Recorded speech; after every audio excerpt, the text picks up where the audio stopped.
Kaylee. It's alright. I'm just, yeah, I already started.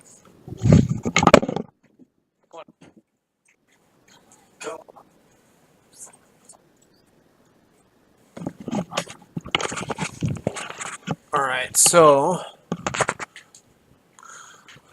let's see. So we're going to be doing a live stream of 8 whack. So we're going to be playing basically 8 forms of Goblin Bushwhacker, basically. So we have, let's see. Alright, so we have a lot of ways to give our creatures +1/+0 and haste, and we're going to try to flood the board as fast as possible to try to get some quick wins. We do have the ability to burn out of our opponents with the combination of Lightning Bolt dealing 3 damage for 1 mana, Goblin Grenade sacrificing one of our mini goblins to deal 5. Obviously we have 34 1-drops. Reckless Bushwhacker's 3, but it costs 2 if we surge him, so he's actually going to be a 2 mana spell. And so we're going to be surging out our Reckless Bushwhacker and our Goblin Bushwhacker to try to run opponents over. We have 18 lands. Our sideboard is just a whole bunch of 2-ofs, all just various hate depending on what different decks we're going to be facing. So we have Rest in Peace and Stony Silence, Smash Smithereens. We're not leaning on these because we are probably the fastest deck that we're going to run into. I don't think there's many decks faster than we are. So we're just bringing in this incremental hate to where occasionally if the game goes a little bit long, we can get back in it. But we're still going to try to just lean on the determination of running our opponents over. So let's go ahead and jump into our league, and we're going to go and jump into our first match.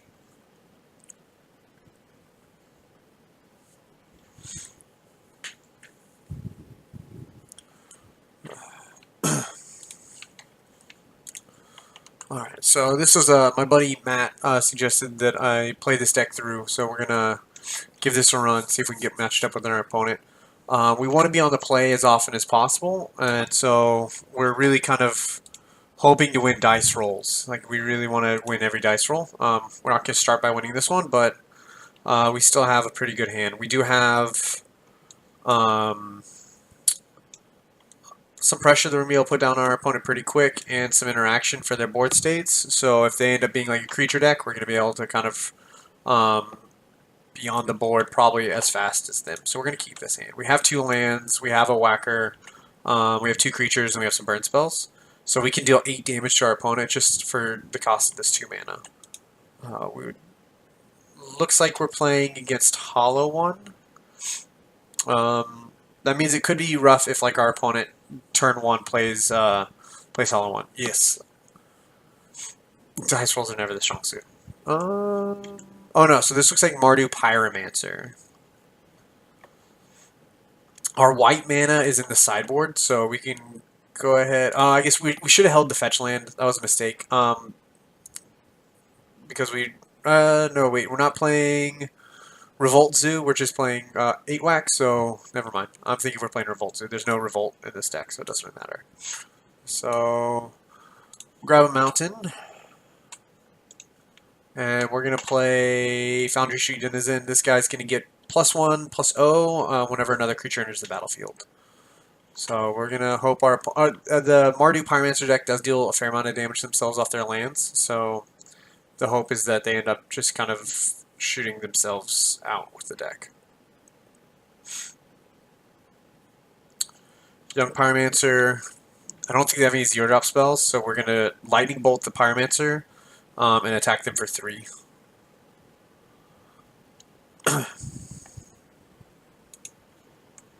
We need another land, so that way we can trigger the surge off this Reckless Bushwhacker eventually. But we don't need it right away.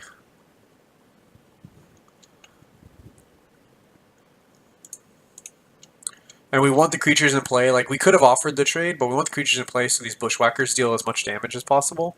So if we allow them to trade and they opt to do it, like knowing that we're on Bushwhacker, if they know the format very much, I know it's kind of more of a fringe deck, they would know that we're on Bushwhacker, so that wouldn't be great. Alright, so odds are our opponents can have a removal spell here.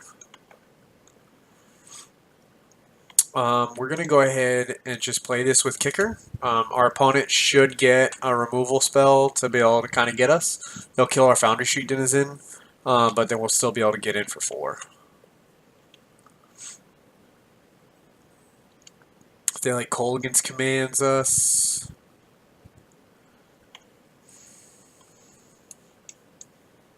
Yeah, it looks like Colgan's command. The question is, are they going to rebuy a Pyromancer or Bedlam Reveler, or are they going to make us discard? Oh, wow. Okay, so they choose the guy that can actually deal damage to them. I feel like that was the wrong choice. They should have killed our Foundry Street Denizen, because now we're going to get to deal 5 to them because of the combined triggers. And we got to deal 1 off the Fanatical Firebrand. So we're going to have them at 10.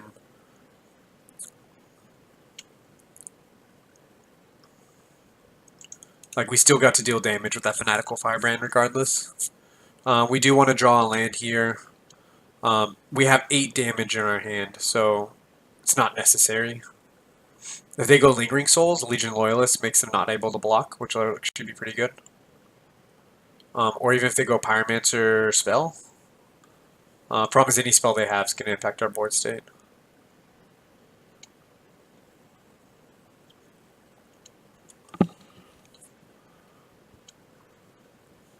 So we can go Bushwhacker Kicked again. Which feels good, because then we have a good chance of being able to burn them out after this. I already said at the beginning, this is my buddy Matt asked me to play this deck, so don't act like I'm not giving you credit. See if they kill the right creature this time. Yeah, they did. Okay.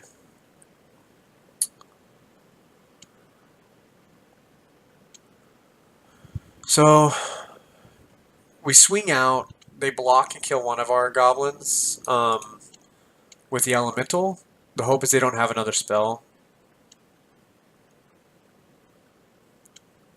So they take 2. So we have them dead next turn on board, between lightning bolting them and then sacrificing Bushwhacker to Goblin Grenade them for 5. I never need to be humble. I'm not worried about being humble.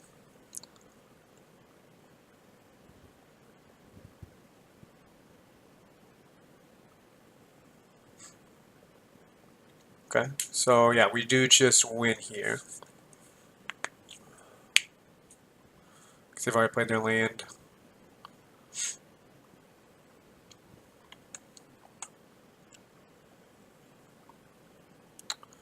So we lightning bolt the opponent.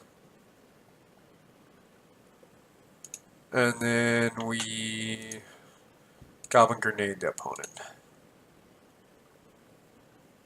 And it's over. Nice, look at that. Alright, so against Mardu Pyromancer, I really like these Chain Whirlers because they're going to have Lingering Souls and they're going to have Young Pyromancer making 1/1s. So Chain Whirler actually does a lot of work. Searing Blaze, they do go a little too wide for me to want to do Searing Blaze. Dismember kills Bedlam Reveler, but that's kind of about it. They're going to bring in some red removal. So I think I will take out these Devastating Summonings, because if I'm bringing in 3-drops, I don't think I want Devastating Summonings in.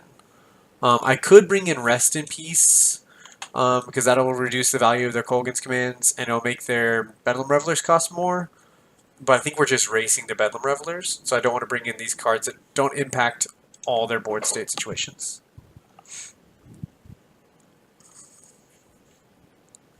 Oh, I hate how it resizes. Alright. So his hand's not great. We don't really want 4 lands, but it's still not bad. So we're gonna keep it. Like it could be better. Like I would love to swap one of these lands out for a spell. But I think this is still okay as is.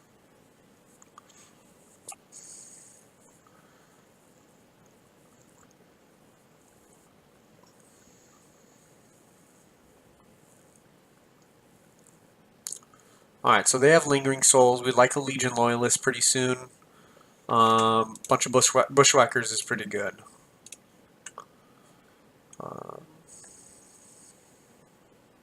Bushwhacker is awkward. Like, so, Reckless Bushwhacker is 1 in a red when you surge. So off Burning Tree Mystery, you can Reckless Bushwhacker them, but you can't do it off of, you can't Goblin Bushwhacker off Burning Tree Mystery. It's double red.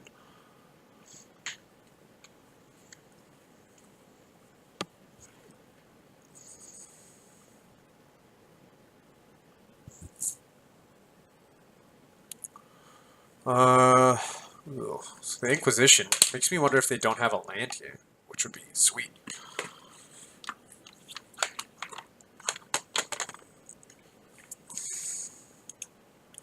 I think they have to take a Bushwhacker, because that just represents too much. Or, okay.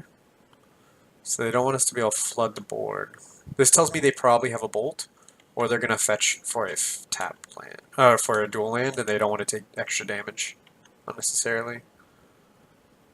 So this represents 5.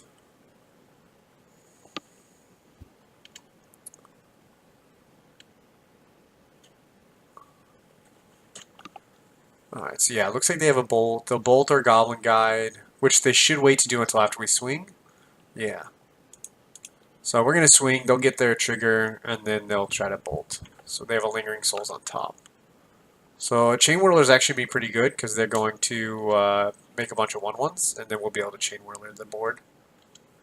So we know one of their cards is Young Pyromancer, they have 2 other cards, and they're about to draw a Lingering Souls. So we know 2 cards in their hand. 2 out of 3. So they're going to cast the Lingering Souls that's in hand. So Legion Loyalist would be really good right here. Or Goblin Chain Whirler. A land is not very good. Well, we're flooding out a little bit, so we're going to play some of these fetch lands. They don't thin out very much. But, I mean, we still... Any percentage of thinning we can get, we'll take right now. We're not really in the mood to trade. Okay, so Young Pyromancer, Flashback Lingering Souls, and then we don't know the last card in hand. So now we would love to see a Chain Whirler. Or Legion Loyalist would be great.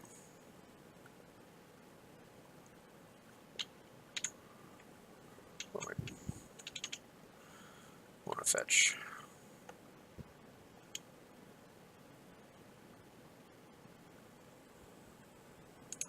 So we're going to go and fetch. It doesn't really thin your deck by much, but it's going to thin it by some. So I'll put the Sacred Foundation to play tapped.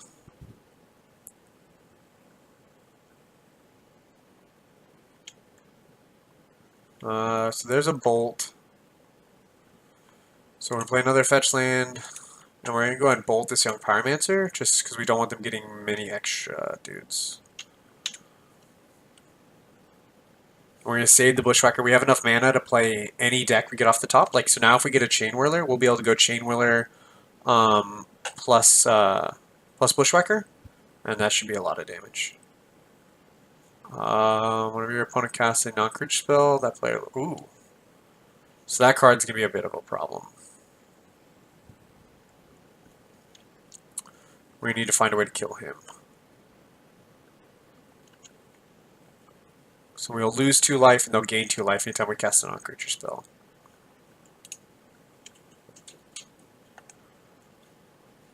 So we fetch, thin out a little bit more. Alright, so we have 4, 5, 6, 7, 8. So there's 11 lands left in the 47 cards. That's less than 1 out of 4. So we should start just drawing gas. So there's a Goblin Guide. It's a little bit closer. For now, we're just going to play it and pass. We don't have like a beneficial tack here. Our Goblin Bushwhacker would just get eaten by the Elemental, and then they could double block our Goblin Guide. Alright. They're going to sit on their Lingering Souls. They bitten 2 lands, so they have 1 card in hand.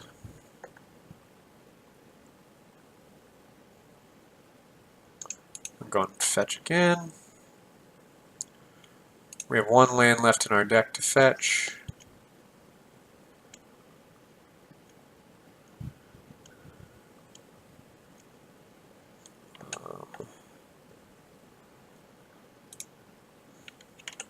No.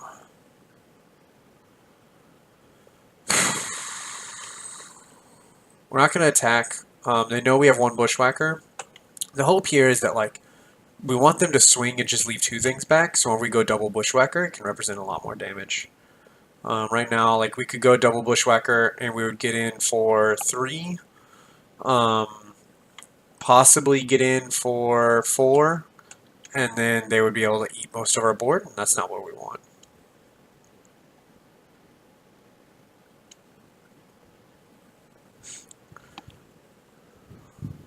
So they definitely have the hand that's like just all like get in the way cards. Alright, good. So now they go Lingering Souls again. So if we hit a Chain Whirler, it's just gonna smash. Go to 6.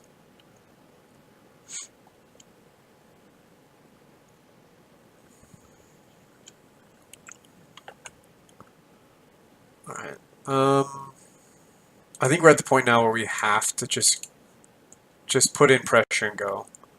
They're gonna be able to make a lot of good blocks, but we need them to block instead, because right now they have lethal in the air.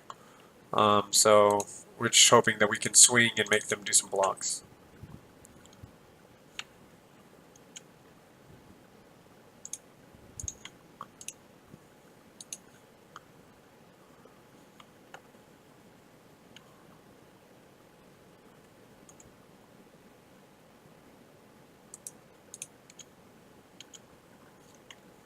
Let's see what they get. So they have a Bedlam Reveler. They should win the game right here, especially if they have a removal spell right now. Fatal Push on our Goblin Guide, yeah. So they just throw the... They could just block straight up, yeah.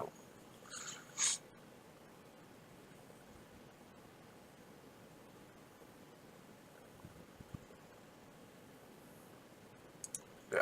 Alright, so... There's some merit seeing that they have young Pyromancer and they have Campbell or Cabal. I kind of want to bring in the Searing Blaze. They have so many tokens. I'm actually going to trim on Foundry Street Denizens because, like, that guy's just going to get blocked anytime he attacks. I like Lavamancer. Maybe, like, we keep one Lavamancer. Go 3 Lavamancer, 3 no, let's go... We're going to go down on Lavamancers, and we're going to go the full 4 Foundry Streets, and we're going to see if we can get a nut draw on them. So that's... I think that's going to be our plan.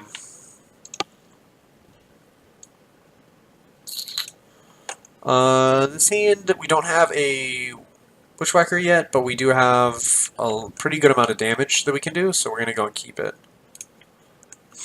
And we're going to fetch first to try to thin. Again, we didn't bring any white mana in, so we don't really need to fetch our Sacred Foundries. Our opponent's mulliganing pretty far down, trying to find a hand that could probably keep up with speed. So we're going to get Mountain.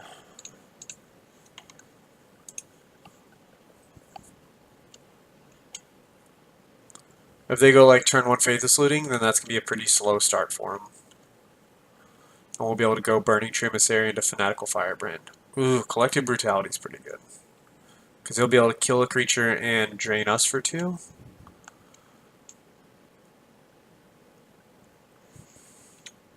A Reckless Bushwhacker would be pretty nice right here.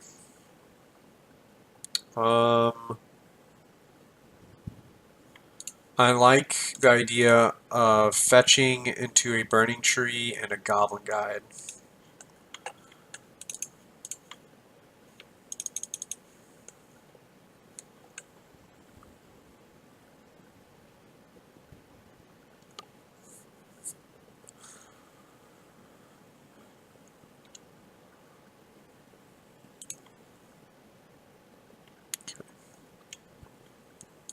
We don't have a use for the green mana.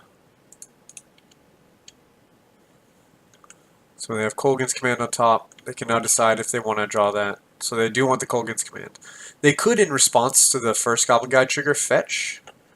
And that way we get a chance at a land. They should have done that if they were going to fetch, because then they would have had a chance to get a free card. They chose not to do that. So the first Goblin Guide missed knowing that's not a land on top, fetch before the second Goblin Guide, and that way they have another chance of hitting a land. So they're going to probably Collective Brutality here. They're going to take our Lightning Bolt. They're going to kill a Goblin Guide. And we'll lose 2 and they'll gain 2, but that means they're going to go down to like 2 cards in hand if they do all those. If they do all the modes.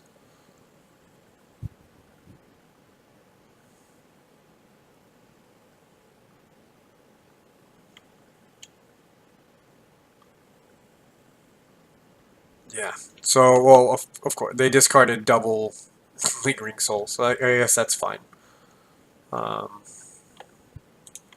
So we'll go double Fanatical Firebrand, which means that we're going to be able to attack for 6 right now, and then we'll be able to shoot 2 of the spirits that they're about to bring back.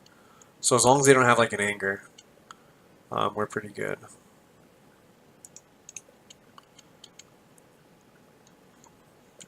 So they have this Inquisition on top that's going to be a dead card.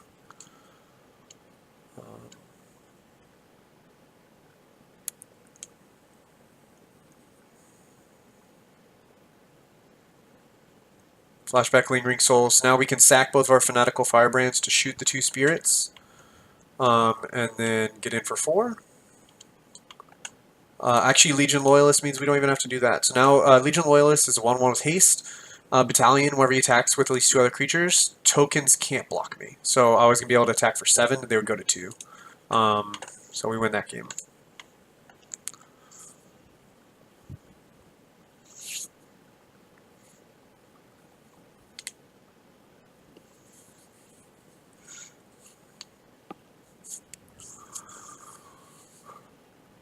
The format is like pretty quick, but it's quick in a linear pattern right now, and that's kind of why this deck has an opening.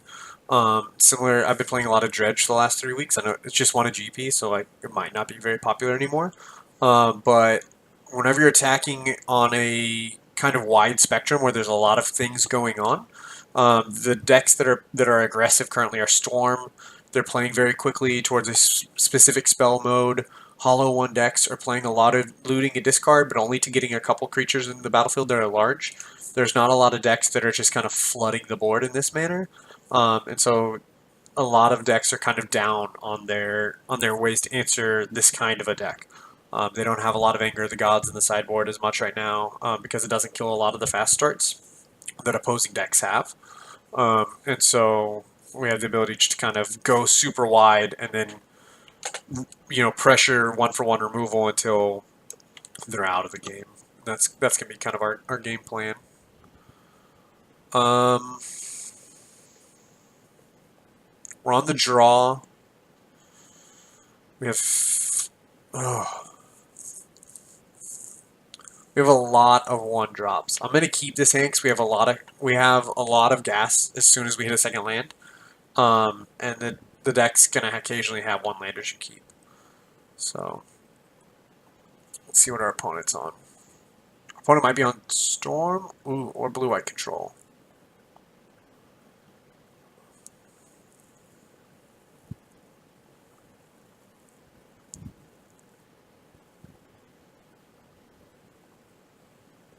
Cool, we got there. So we go and fetch for a mountain. And we're going to play a Foundry Street Denizen. We would like 1 more land so we can play Foundry Street Denizen into a Bushwhacker Kicked. So they're on Jeskai. Yeah, man, this modern deck's sweet. I haven't actually had a chance to play this one in a few months, but I enjoy it. So there's probably sitting on a Bolt. That's exactly what we wanted. We wanted the land right there. Knowing that we are going to try to kick our Reckless Bushwhacker next turn, we don't want to play our 1-drop Foundry Street Denizen, which means we're doing a disservice to our mana if we only play Legion Loyalist, so we're going to go and kick this Reckless Bushwhacker. Fetch, because we don't want more than the 3rd land. Boom. And kick this guy. So they can bolt our Foundry Street and then take 2. Oh, I like Seaman Spirit Guide. That sounds pretty sweet. Because you could still just cast that dude and then get some surge action going. What matchups have you found that are tough with whenever you've been playing it?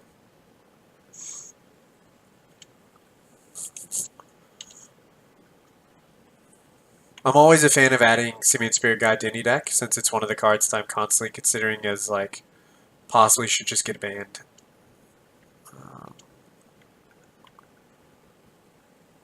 Alright, so we're gonna shock in this land.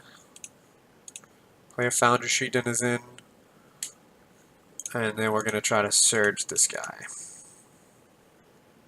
See if we get mana leaked.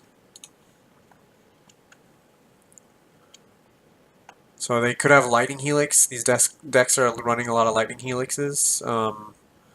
And that would be unfortunate. But we have this Goblin Grenade, so just we can subtract 5 from whatever their life total is. Yeah, Lightning Helix. So they go to 18, then they take 4, and they go to 14. Next turn we can go double Legion Loyalist.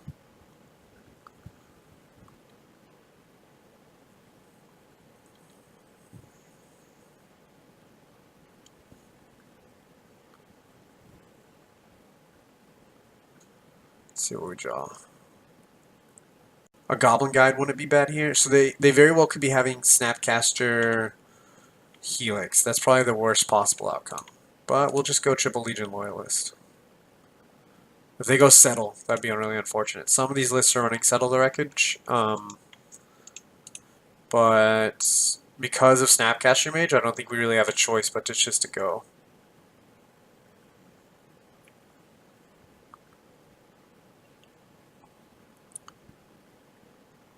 Cryptic. Okay. So that's fine. They tap our guys and draw.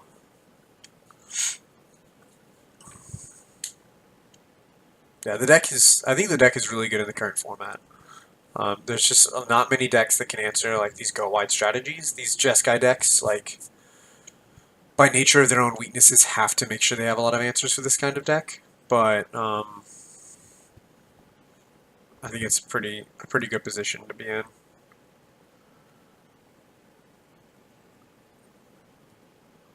So we're going to go to combat, probably have another Cryptic.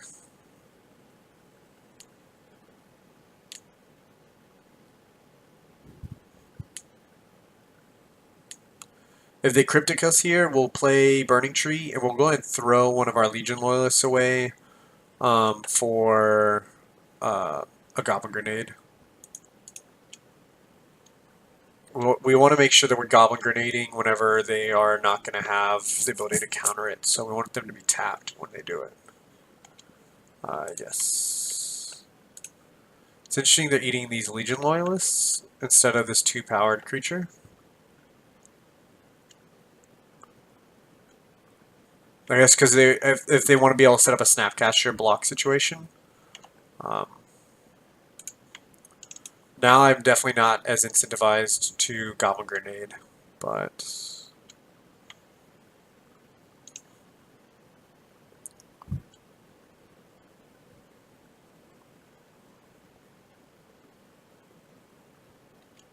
So it looks like we're about to get a Teferi.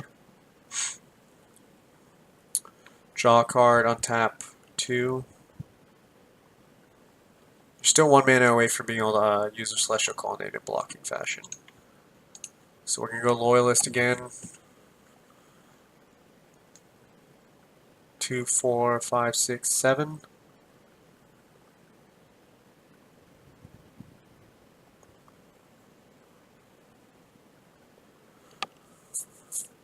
We are at the point where if we do get an opening where they're tapped low or they're tapped out, we probably want to just go and fire off this... Yeah, we're going to go and fire off this Goblin Grenade, because that puts them where they can't fetch without dying to bolt. So we're going to go ahead and 5 them. If they have Spell Pierce, we can pay for it.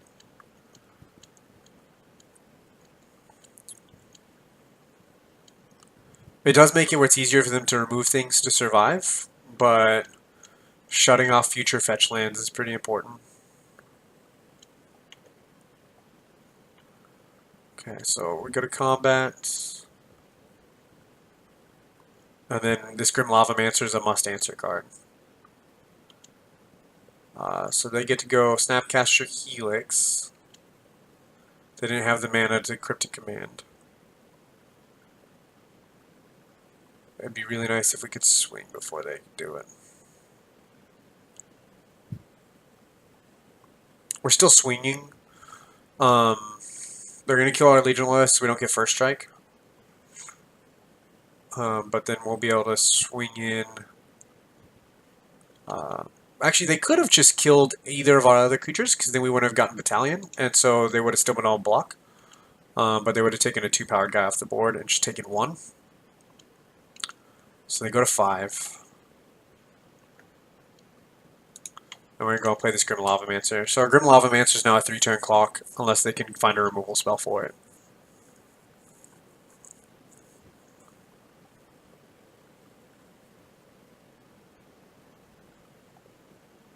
A Verdict here would be unfortunate. Fairy.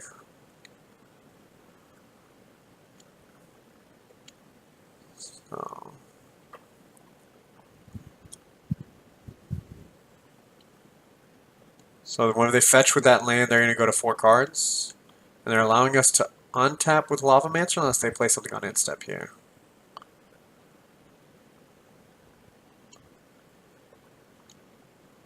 Excellent.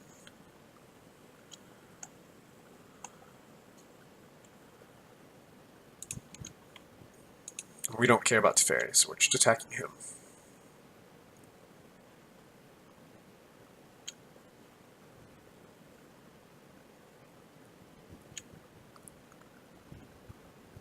They have to kill this Burning Tree because they fetched? Because otherwise Lavamancer's lethal.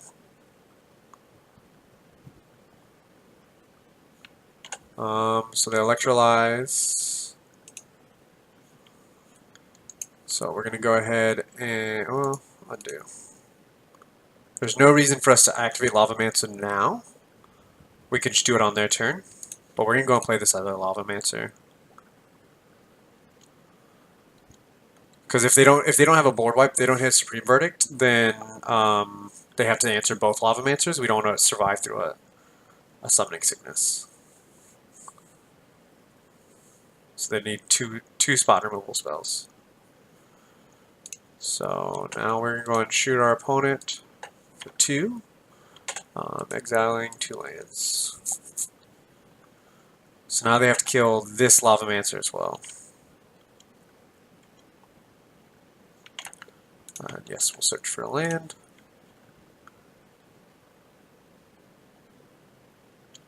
So they have to use Teferi to hide away Grim Lavamancer instead of drawing a card, which is pretty good.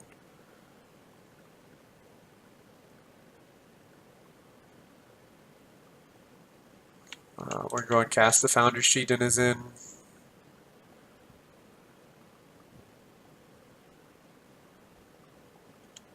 So they counter and draw. They're running pretty low. They've used 1, 2, 3. Used 3 Cryptic Commands. I don't remember if the deck runs 3 or 4, but they're about out of Cryptics.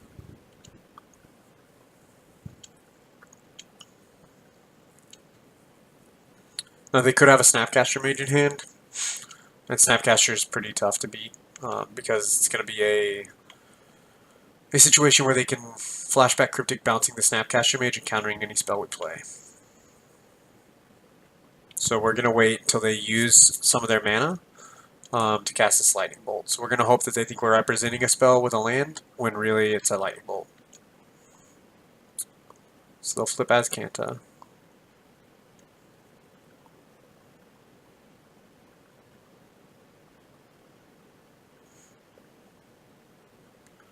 So they play another Azcanta.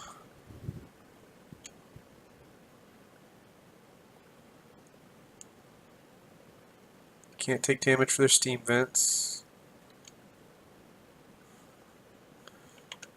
So I think we go ahead and just go for the Bolt here. It's going to reduce the amount of mana they have open to interact on our turn when we play. I think it's a Goblin. I think our Grim Lavamancer's next turn.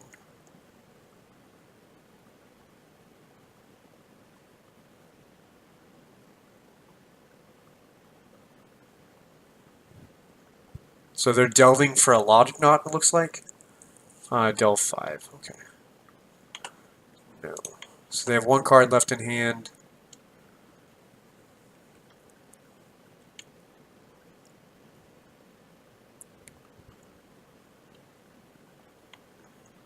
So when we play this Lavamancer, they have one card in hand. If they don't have an answer, they're going to have to use Teferi to tuck the Lavamancer again if they can't find an answer for it. So that'll be kind of putting a somewhat of a stop on their card advantage. So they get Electrolyze, which means they're going to be able to clean up this Grim Lavamancer pretty effectively. One to us, one to the Lavamancer, draw a card. I don't know why that does that.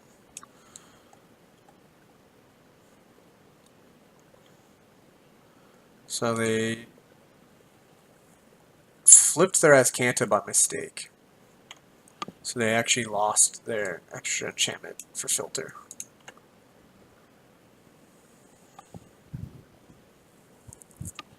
So we know they have an Electrolyze. They're going to start putting upward pressure with Celestial Colony pretty soon. We have 2 Goblin Grenades left in the deck, which would be dead cards. They can't. They can fetch with the Scalding Tarn once. Okay, so they go to 5. So yeah, they can fetch with Scalding Tarn.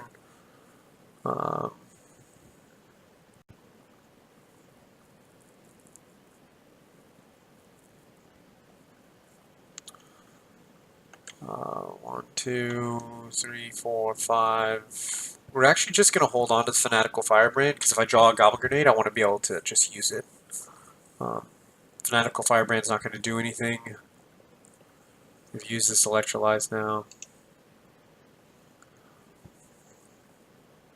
They get another Cryptic, so they have their 4th Cryptic command. Probably pretty close to me, I'll concede. Unless they just randomly start tapping most of their mana. We don't really have a way to get there.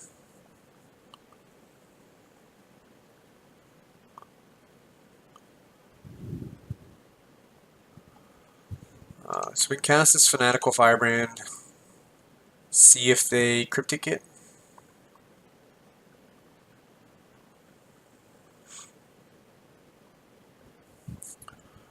Okay, and then we can Surge our Reckless Bushwhacker, but they could just animate and block with Celestial Colonnade. They would have to fetch 1, 2, 3, 4, 5. They'd have to fetch one of their lands. That's fine. We got the Cryptic Command out of their hand, so I don't think we want to run our Bushwhacker out.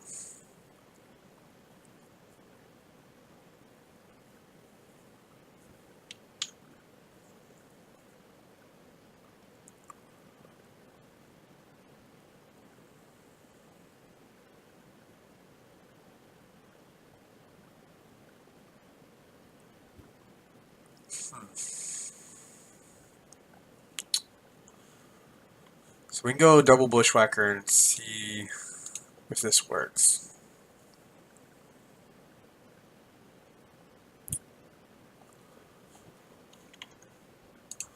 And then Surge this guy. I mean, odds are they've got some answers in their 5 cards, but they could also just animate Celestial Colonnade and then block our bigger Reckless Bushwhacker. Yeah, alright, so we're going to go and concede because they get back to Electrolyze or Lightning Helix, and now we're out of reach. So we lose that one. There's not really a lot of cards that I like in here. I could see Rest in Peace. But I think we just want as fast of starts as possible. I think I like Rest in Peace more than Devastating Summonings, because I don't want to just get this spell counter because it's an additional cost. I'm sacrificing lands. Could also see bringing in Searing Blaze. Maybe we bring in one Searing Blaze because I don't want any Devastating Summonings in the deck. We'll try that. So the reason we don't want Devastating Summonings is if like they have a board wipe or if they counter the Devastating Summonings, we still lose the lands. Yes. The sand is keepable, so we'll keep. We need another land, or we could also just get like a Burning Emissary. So we're gonna fetch for Mountain and play Foundry Street Denizen. Next turn we do want to fetch for the Sacred Foundry because we did bring in Rest in Peace.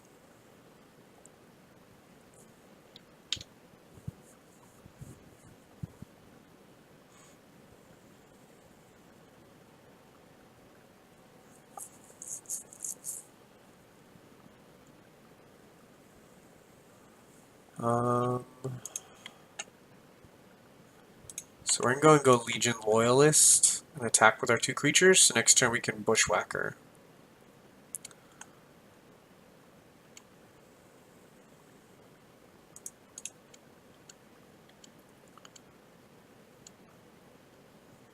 Alright, so at the end of their turn we'll fetch for the Sacred Foundry.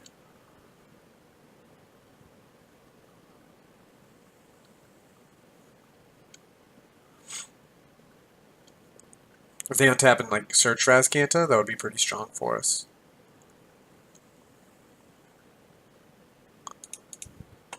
So we could get Logic Knotted here. The reason we don't want to bolt on the end of turn is we need to be able to have some kind of surge ammo for whenever we draw another land. They could also Lightning Helix. I think Lightning Helix would be fine. They could be sitting on like an Anger of the Gods or an Electrolyze. Luckily, Electricity is just not a card that gets played in the format anymore, so like they're not going to be able to get us with just that mass amount of 1 damage. So that resolved. So like they probably have a bolt. They're going to bolt our Foundry Street Denizen. Or they just kept a very slow hand. Okay. So they go to 8.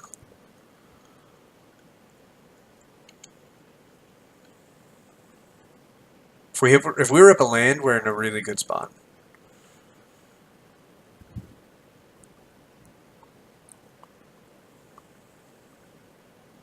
Okay. We're still fine if we rip a land, we're still in a great spot. We don't hit the land, so we're going to go and play this Foundry Street Denizen. And we attack for 1. We're still going to hold this bolt back, because we want to be able to surge these guys if we get the opportunity.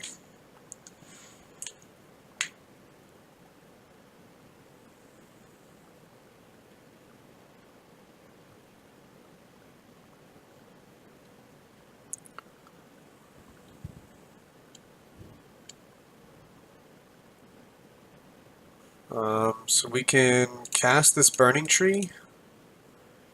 If we Cryptic, that's unfortunate. But the possibility of being able to get this Bushwhacker going is just too good not to do it. We would love a path at some point. If they are going to interact with us and they path us, that would actually turn on our other Bushwhacker, which would be pretty good.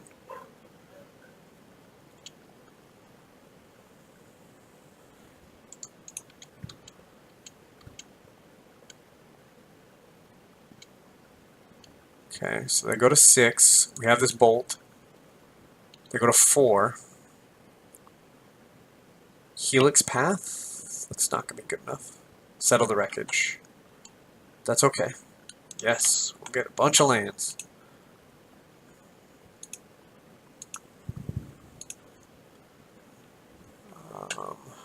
Make sure I've actually, it's so small. Make sure I've actually selected all of them. I did not.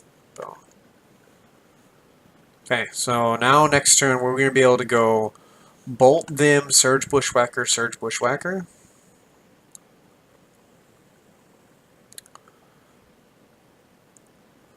Fetch land there would have been awesome.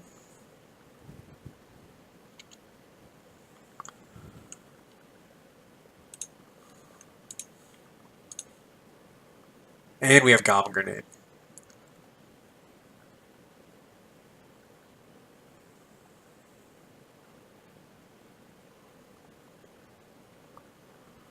So if they have Cryptic, they have to like Cryptic this Bolt probably. So they Helix us. Which means they're not Helixing a body. Cast with Surge.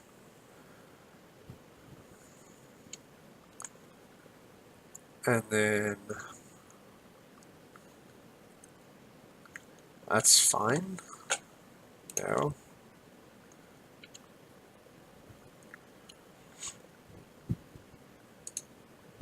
See if they have a Logic Knot. That would be unfortunate. If they have a Logic Knot here, then that's just tough.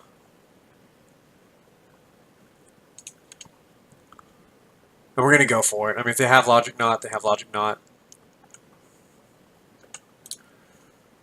We're going to see if we can get them. Right now, while they're tapped down, like we're playing into Logic Knot, Spell Pierce, and things like that. But while they're that low tapped, we just have to go for it, and just hope that they aren't sitting on a way to interact with us. That if they had like counter magic, they probably would have stopped something earlier. This hand is awful. We don't want 4 lands and 2 dudes that don't really do much, so we're gonna mulligan. This hand is also not great, but if we hit a land, we can keep. So we're going to send the non-land away and see if we can hit a land off the top.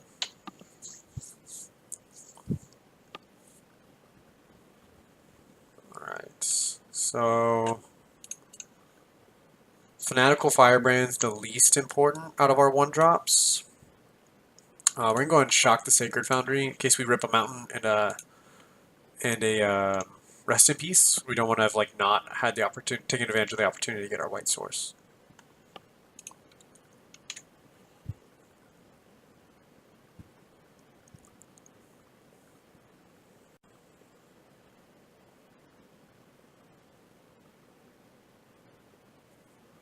So search for Azcanta here would leave an opening if we rip a land for us to go Burning Tree Reckless. Serum Visions also leaves that opening. So they tapped their red source, meaning they don't have Lightning Bolt, and they probably have Path.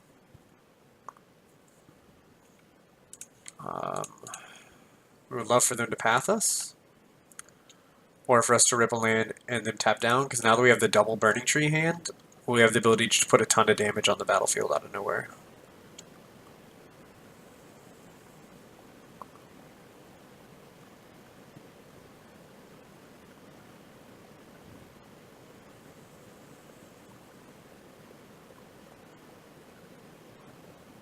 Okay, so if we get a land here, we'll be able to really smash. There we go, perfect. So we missed 1 land drop, but we got there. So we go Burning Tree,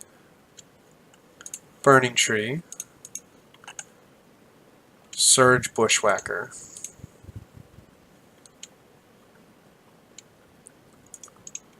So that's 8 damage, they go to 8, and now we have double Bushwhacker coming in also. Let's see if they play a white source of Pass, representing Settle.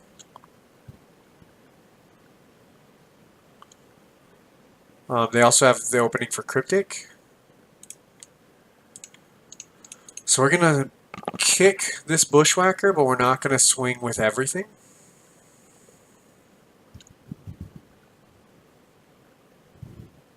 We got lucky. We got real lucky.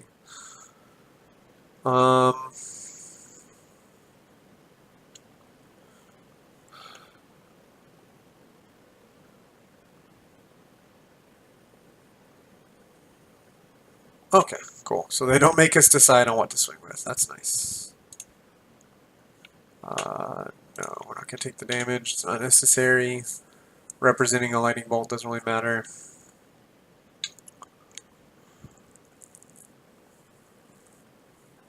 They take 2, and then they pass. So it looks like Snapcaster, Electrolyze. Okay, Helix.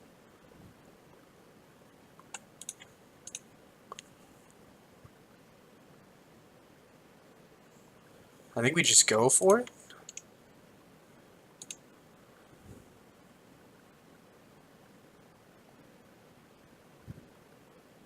So they could have Logic Knot Bolt.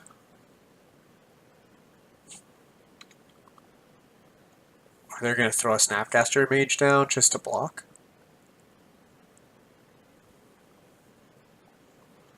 Goodness. So they just have all the 1-for-1s. Another path? I mean, because they shocked this land in. They could be the Secure the Waste version of the deck, and so Legion Loyalists had to be answered because Secure the Waste wouldn't do the job they wanted to. Because Secure the Waste would make a bunch of instant speed 1/1 token blockers, but Legion Loyalists, whenever I attack with 3 creatures, would make it where they couldn't block.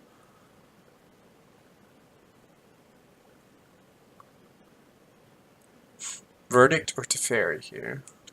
Snapcaster, Electrolyze, the 2 Bushwhackers, that turns off Goblin Grenade. But then also, I don't know what, I guess they're trying to hit a land drop.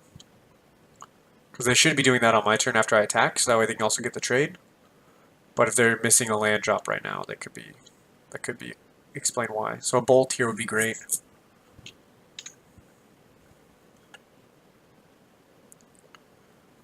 This will also work. Cast with Kicker. So this is exactly lethal. They block Burning Tree, and then they take 2 from the Bushwhacker. Unless they're running like a Gut Shot, which they kind of do because they're 2.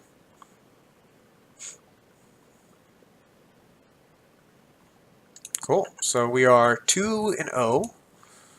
We go to 3 games, which is going to be kind of expected with this deck, because I'm so far all in that if the opponent just keeps an interactive hand, you can stumble. But this nature of the format, most opponents won't have a high enough density of cards to answer what this deck is doing in a frequent enough manner that you're not going to be able to get there out of 3 games. So I think this deck is actually favored in a lot of situations and different matchups.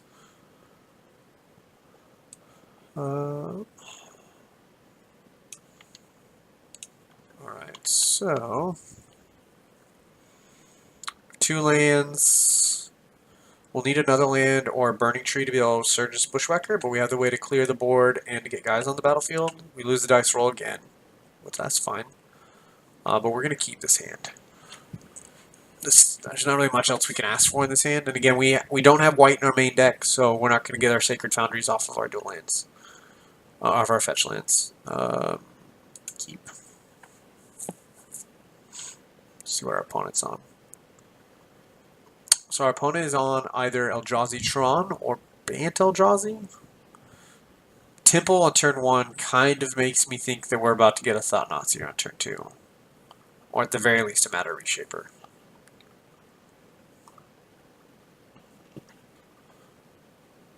Chalice of the Void on 0. That seems like an interesting choice. There's so few games where Chalice of the Void on 0 matters. That feels like a wasted card. I don't think that was definitely right. Now, the fact that they're playing Chalice of the Void on 0 tells me that there's a very high possibility they're about to play Chalice of the Void on 1. And if that's the case, we probably want a Lavamancer instead of Goblin Guide. Because there was no reason to throw away your Chalice of the Void on 0 unless you're going to have a follow-up Chalice of the Void. So I want Lavamancer play because it's going to deal more damage with them putting Eldrazi in the way over time than playing a Goblin Guide will do over time. So here's a Matter Reshaper. Or a Ballista. Okay. Eat our Grim Lavamancer.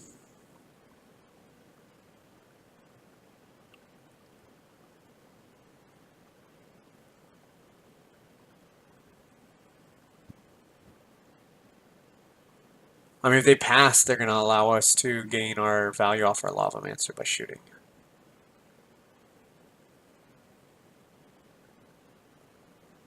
So I think they... Okay.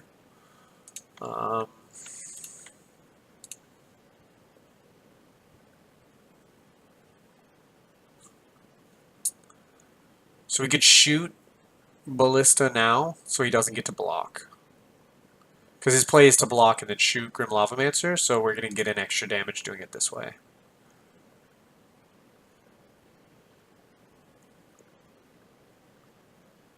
If he shoots us here, then we don't waste cards in our graveyard. Okay. So we're going to go and force him to pop the Ballista. So this looks like Eldrazi Tron.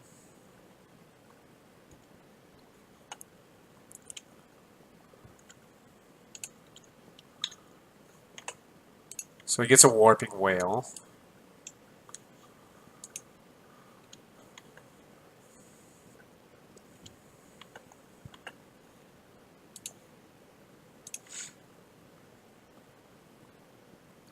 This makes me kind of want to play this Fanatical Firebrand and not attack with it, because if he goes sideways, the Warping Whale gets to exile and he gets to have used his mana. So we really don't want him gaining the ability to use his mana this turn.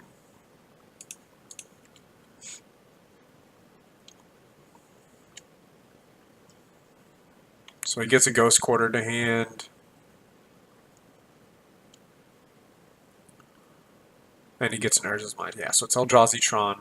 It's not super common. Regular Tron is kind of overtaken as the dominant Tron variant again over the Eldrazi one because it's more streamlined. And everything in Modern right now is about just trying to be as streamlined and broken as possible. Create a 1/1 color Scion token. So we're actually going to shoot this Scion token rather than let him chump block.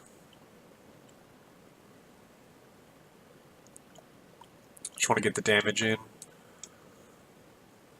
So he can play 5, so he can Reality Smasher now. The question is he wanting to race us? The answer should be no. So there goes the mind. So we know he has a Ghost Quarter in hand and 4 other unknown cards. I don't think he wants to race here. I represent too much surprise damage for it to really matter. Alright, so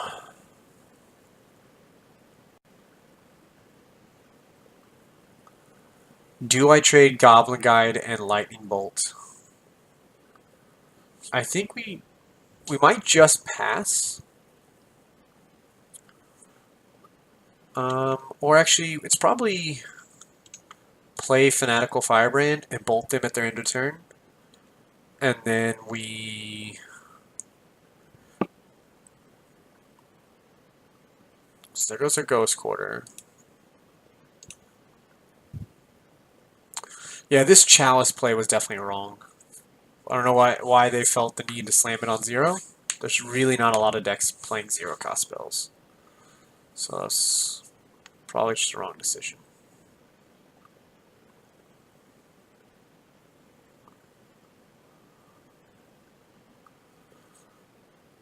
Thought-Knot Seer. We can kill the Thought-Knot Seer right now. So they're going to take our Bushwhacker, and then we're going to kill the Thought-Knot Seer by sacking our Fanatical Firebrand and casting the Bolt.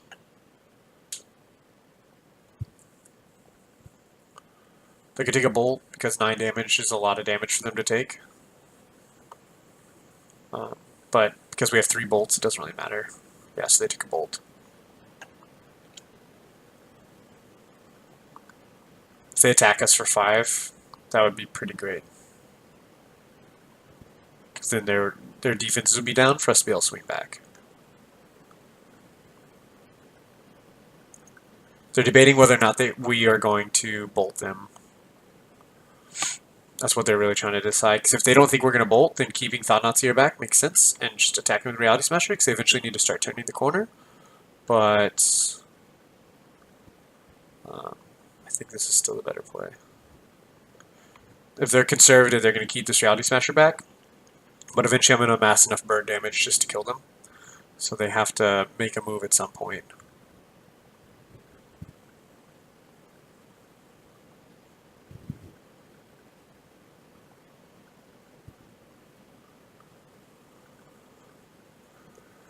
Alright, so we bolt the Thought-Knot Seer, and then we ping it with Fanatical Firebrand.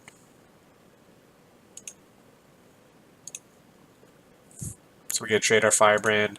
to remove a blocker and draw a card, and we lose a bolt in the process. But we get a land.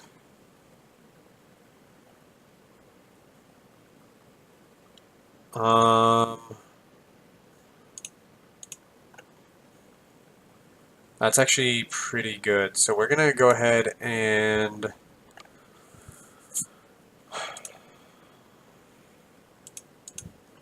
we're going to Devastating Summonings and sack 2 lands to make 2 2/2s, and then Surge this Bushwhacker, and then we'll still have our Bolt open. So that would be, so they block a 3-power creature, they take 9, 10, 11, they die to the Bolt next turn, so yeah, that's what we want to do.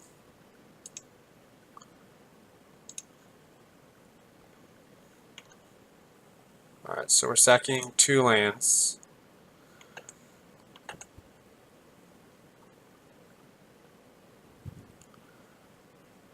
They already cast this Warping Whale, so we're not worried about getting countered. A removal spell here would be unfortunate, but alright, so they get Sanctum of Ugin in their hand and Urza's Mind. So two of the cards in their hand are Sanctum of Ugin and Urza's Mind.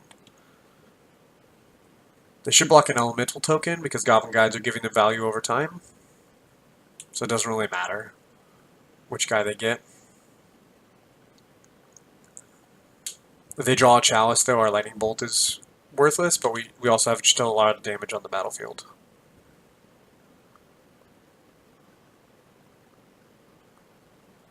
They have to block because we have lethal.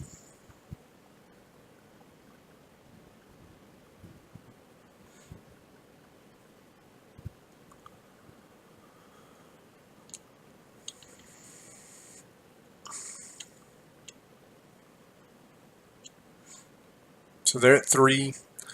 If we get to untap, we'll bolt them. If they have a Thought-Knot Seer, then that'll be unfortunate.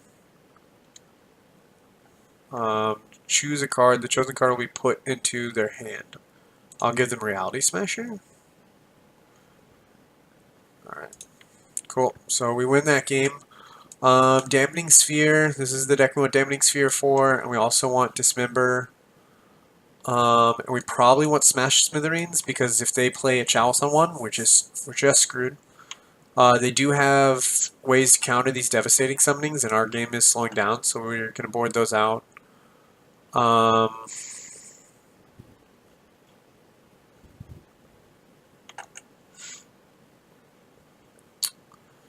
And it might be that we cut the Goblin Grenades. We shave Firebrand. Lavamancer. Legion Loyalist. We do something like this. Just shave a few one-ofs, because there's situations where we're going to want all those cards, so we don't want to cut all of them. So we just trim them all down a little bit.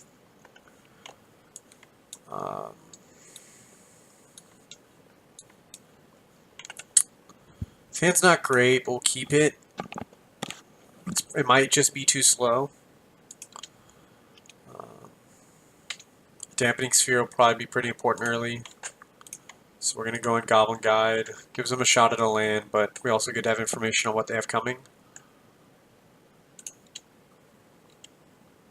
So they have a power plant. Ooh, so they're about to have Tron. Dampening Sphere is going to be really important.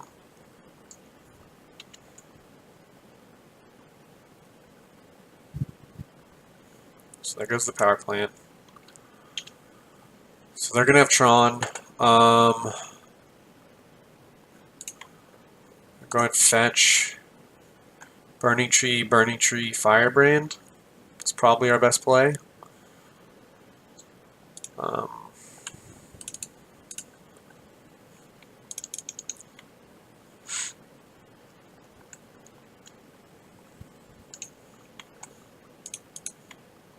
And the reason we're doing this pre-combat is because our Firebrand's going to be able to swing for 1.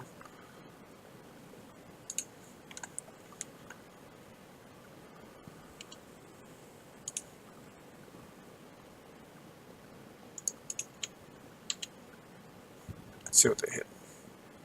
So they're going to shuffle away this Reality Smasher because they're cracking this map now.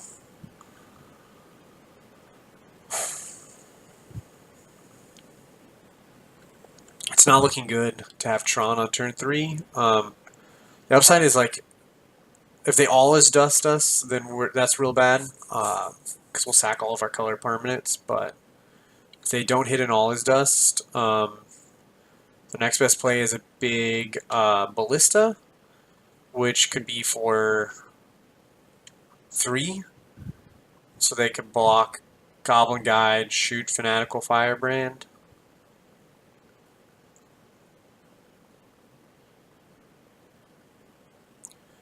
We could also Matter Reshaper and Thought-Knot Seer. But if they just go Karn, like if they go Karn, eat a land, then that's fine. If they go Karn, eat a card for our hand, that's fine. If they go Karn, they have to eat a creature, so they probably eat Goblin Guide. Then we Bushwhacker.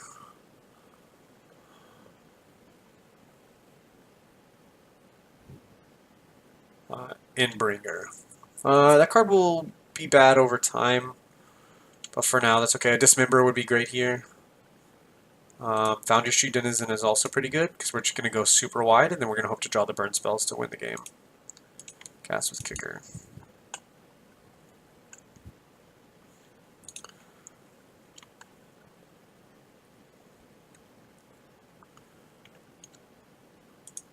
Alright. So they get a Ghost Quarter in their hand. So they block our biggest thing of 3. They take 6, 9, plus 4. They take 13 and they go to 2. So we're still like in a great spot. They have their nut opener, and I think we followed up with our own. There's still an All is Dust or a big walking Ballista away from doing well. And the upside is they didn't block one of our Goblins. They blocked a Burning Tree Emissary, so Goblin Grenades are still live cards. Basilisk Caller and Equip It. Gain them 6. That would be pretty rough. I think that would probably be the worst possible thing they could do to us this turn, outside of All is Dust. No, actually, that would be worse than All is Dust, because it would put them out of range of burn spells. So we know they still have Ghost Quarter.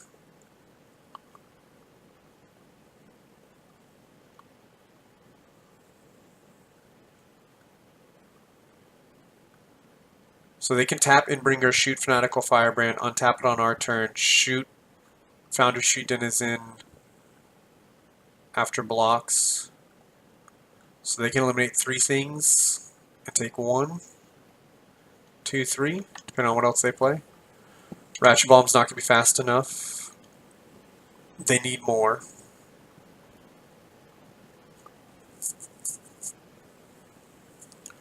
It's still like just no Basilisk Caller. That's what we want to see.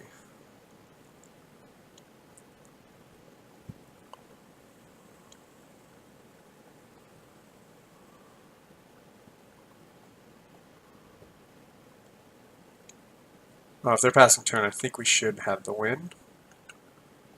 Alright, so they block Goblin Guide. They shoot Foundry Street Denizen. They play a removal spell on Burning Tree Emissary. They go to 1. I mean, we still have to swing,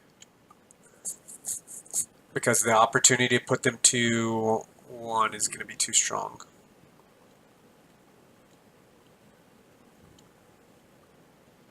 Shoot Foundry Street. Play a Warping Whale on Burning Tree. Or not Warping Whale, Spatial Contortion. Dismember is dead, yeah. Okay. So they take 1. I've played this Eldrazi deck a lot, so I know every single card in the deck by heart. Oh, do they have another spell? That would be unfortunate. Okay. I feel like they should have saved that. Stopping them from taking 1 is probably not as good as countering like a sorcery speed burn spell that I might have. We can also draw a Smash Smithereens, so whenever they put a counter on Ratchet Bomb again, we can get it. So they get to see a land. So they get to attack us for 5.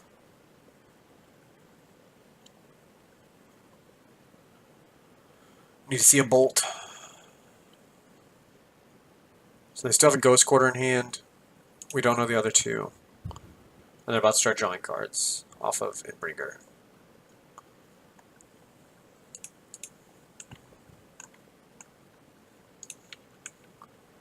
No.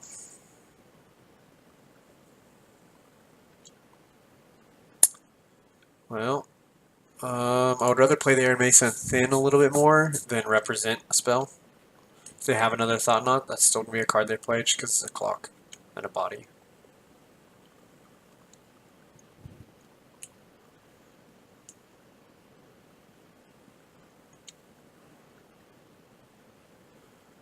We needed to draw a few less lands.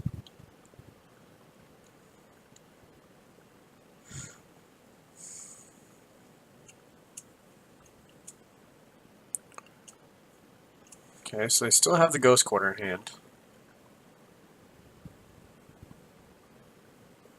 They can 9 us down to 4.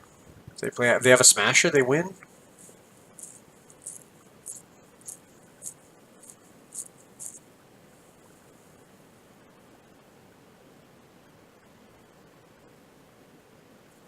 I don't know why they're drawing a card on their turn.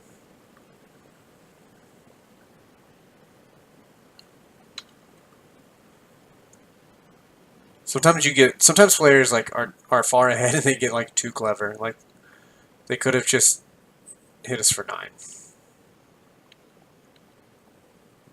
So we can get a Dismember as a second draw spell. So we play the Reckless Bushwhacker. Then they get to just shoot it. So yeah, we just concede. Alright, so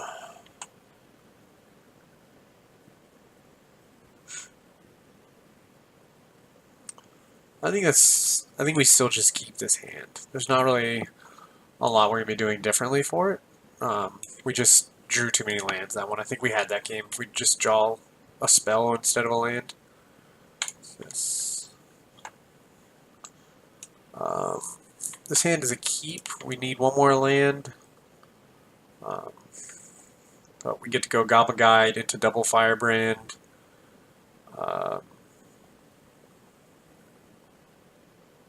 Unfortunately, if Goblin Grenade was an instant, that would be just the best. Because then we could actually... Oh no, because we can't sack. It's a sacrifice part of the cost. Still wish Goblin Grenade was an instant, but that would be too good. So our opponent's mulliganing, which is good. We still want to see a Smash to Smithereens pretty soon. Because without a Smash Smithereens, we get pretty hosed by a Chalice. Now the upside is a Chalice on the draw is not nearly as good.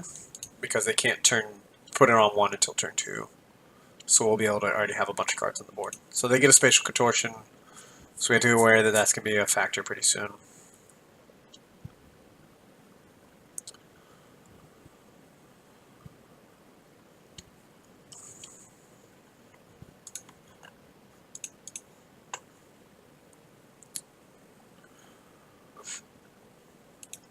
It's a little awkward because like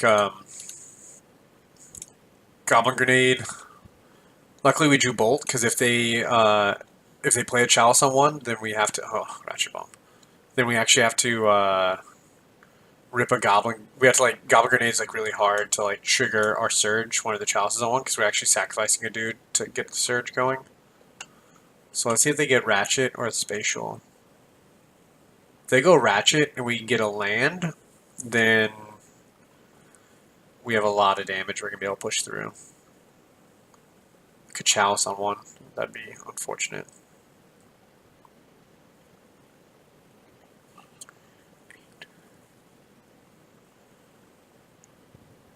So we can actually 12 them without a land. Take them to 2. Because I have all 1-drops, like they're pretty incentivized to play Ratchet Bomb here, but then I also have Fanatical Firebrands.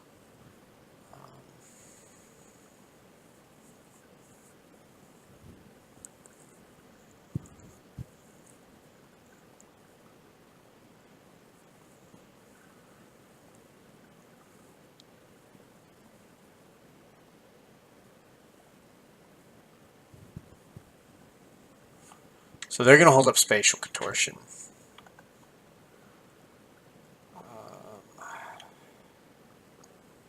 So they're going to kill this Goblin Guide.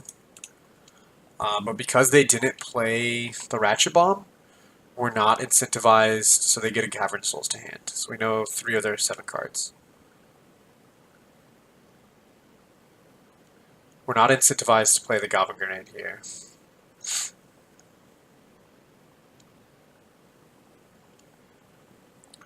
Because we can get another attack next turn and then play the Goblin Grenade. So we can 8 them down to 3. And then 2 them down to 1. Still need to hit a land sometime soon.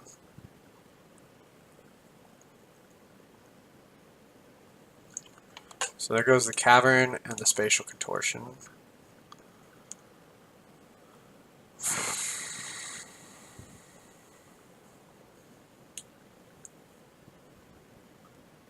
Creature type is Worm.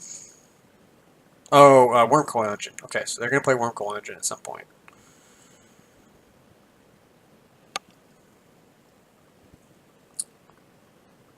We could probably outrace the Wormcoil. We're pretty close to being able to just win despite Wormcoil Engine.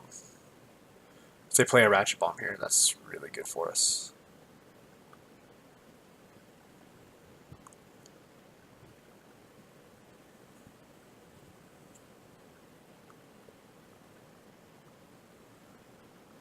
So the question we have to ask ourselves is, do we want to bolt them on the end step? And I think the answer is no, because if we draw a land, we want to have the bolt to be able to trigger our surge. Oh.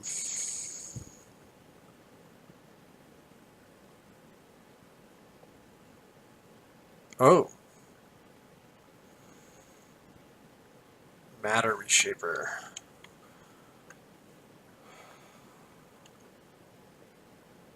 I think we're going to dismember this dude. Because we want to be able to get our attack in. And just hope they don't hit another Matter Reshaper off the top. So they hit a land.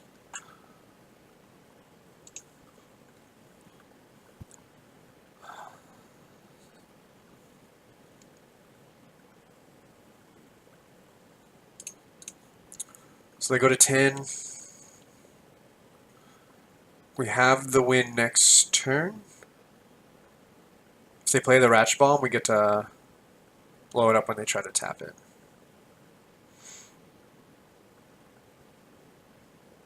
Thought Not Seer is going to be really unfortunate.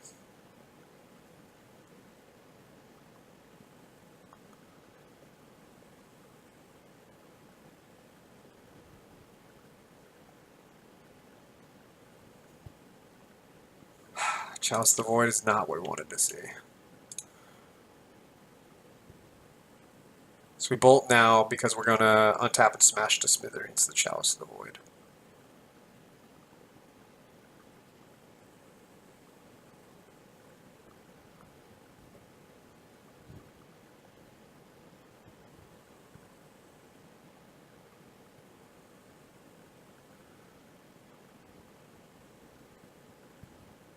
Because we want to be able to Goblin Grenade them for 5. If we draw a land, then we can just win.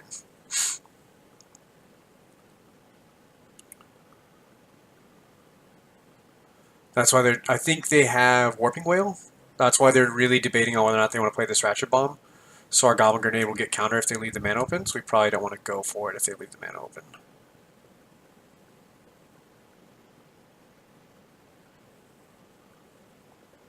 They haven't seen our hand yet.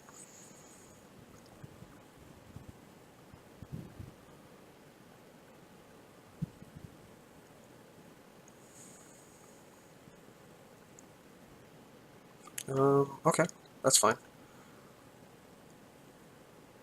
So we have a win if we hit a land. Perfect. So go ahead and fetch. Get a mountain. Get a smash to smithereens the Chalice of the Void.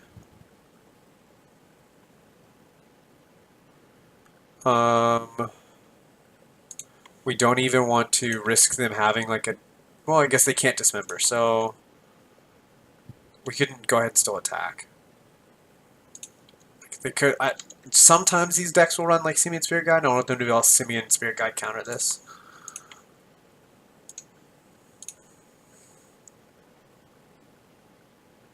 Sweet. Alright, so we are 3-0. That was a little bit stressful.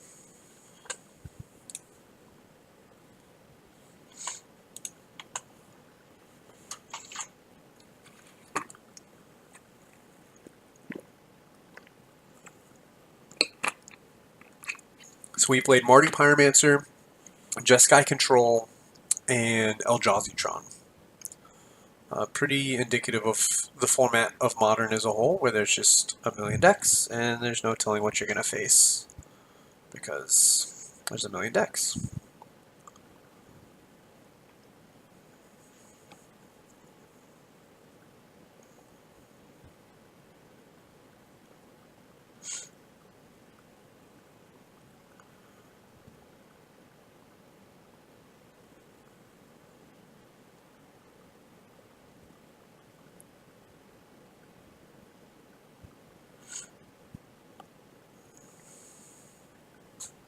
Alright. Cat finally waking up.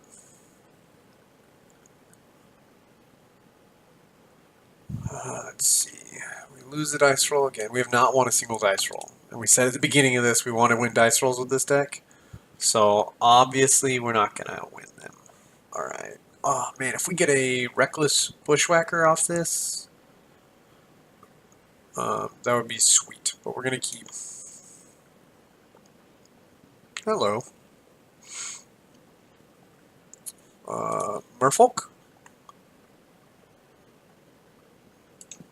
Mill. Okay.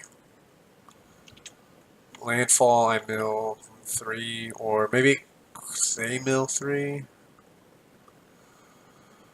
So we want to go and fetch the Thin a little bit. I guess maybe we don't, because if they're actually a mill deck, then we could just like get demolished, but that's alright. Yeah, no, we weren't gonna win dice rolls. Yeah. How many archive traps?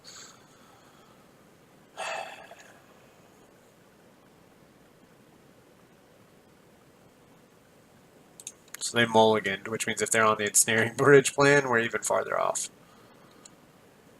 So they get a polluted delta. We have one Reckless Bushwhacker gone.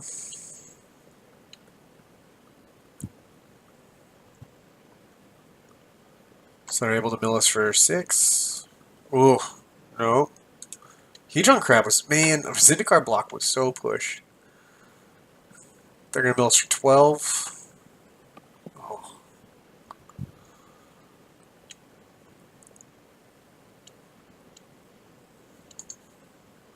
Oh, so they can actually use this land, bounce it to replay it for Hedron Crab? Oh, man. Alright. I don't think we're going to be fast enough to raise this mill deck.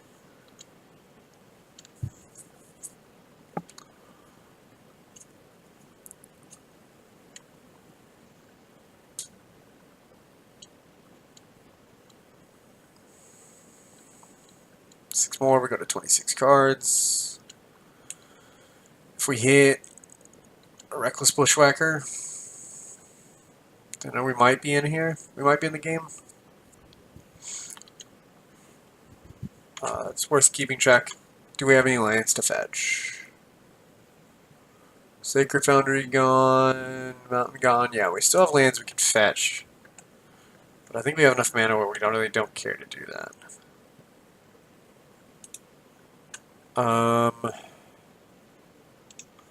think we go Burning Tree because we want to put pressure on the board.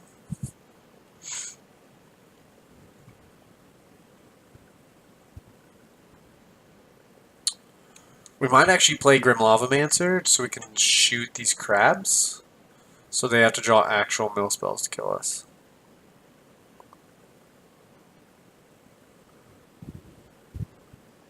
I don't know if that's as important as attacking for 2. Okay, so now they're going to try to get our Reckless Bushwhackers. Which is fine, because we didn't draw one anyway. So now, apparently if we would have drawn Reckless Bushwhacker, that would have been bad. They do get to look at our hand and take a choice if they have another Surgical Extraction to try to exile some other stuff. It's interesting they paid life for that. That does tell me they probably have Path.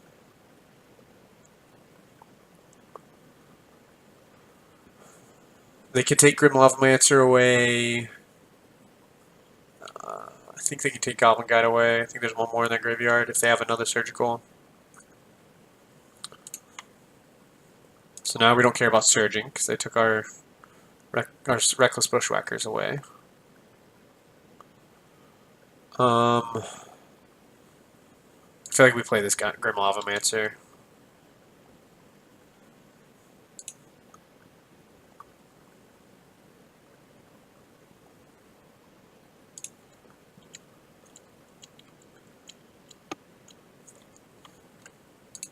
I think it'll land.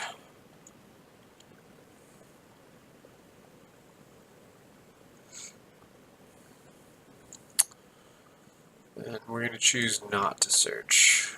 Because we don't really need the mana, and I'd rather keep it in my deck and not search for Archive Traps.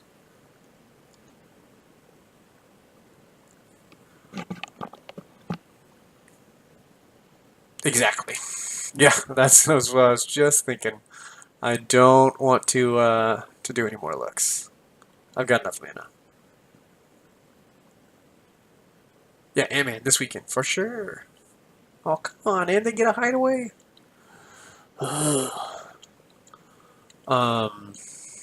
Yeah, I don't...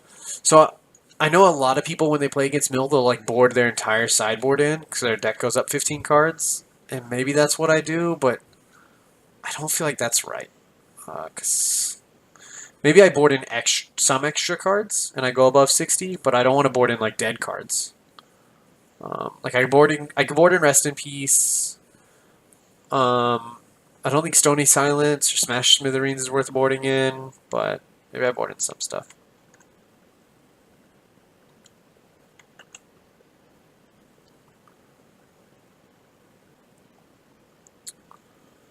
Okay, so we're going to play this Goblin Guide. We are going to shoot one of these Hedron crabs. We're going to exile...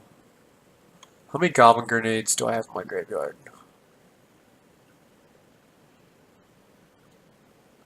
Goblin Guide, like Bolt, dosing, so many dosing, so many dosing,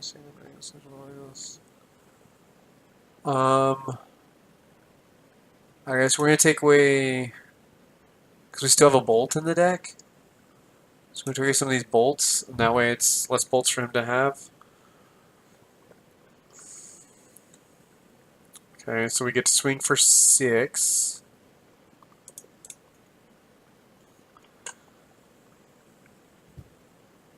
Oh, there's a glimpse. So if they have a fetch, they win. Or if they have a good mill spell underneath this Shelldock Isle, they win.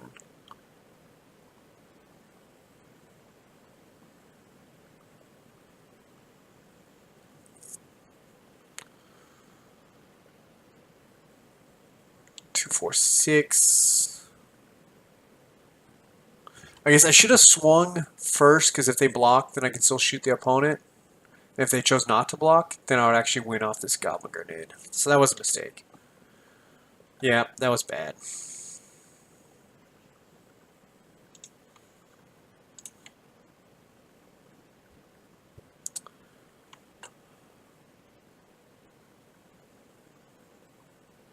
I'm not going to cast the Goblin Grenade yet.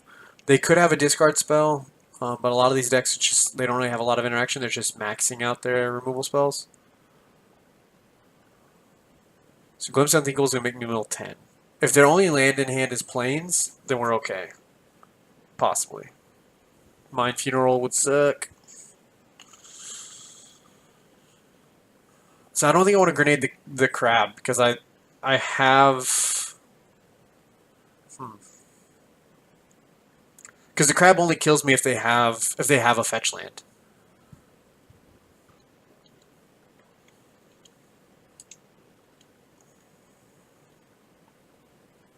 What it was is I shouldn't have shot the first crab. I should have just attacked with my guys. Because if they don't block with the crabs, hoping to get the win now that they saw Glimpse, then I would win off the Goblin grenade. So that was the mistake. Detention Sphere is fine. So we should actually get the win here. I don't think they can mill us for 12 with the 1 mana they have. So we actually still get the win.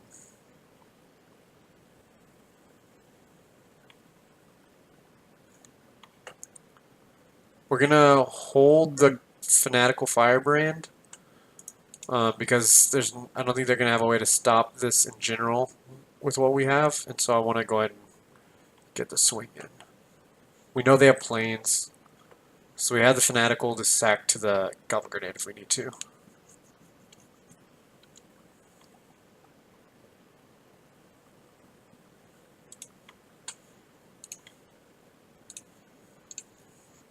Alright, so we still win. I just hate playing against Mill. It stresses me out.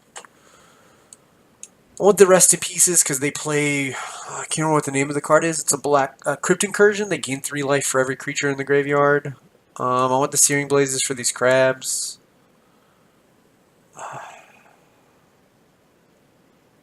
Maybe I just do this. I go to 69 cards. It doesn't feel right to go to 69 cards. I'm going to take out the Devastating Summons.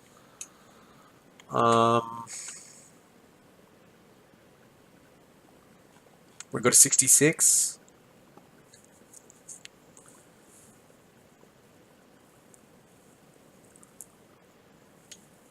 I don't know.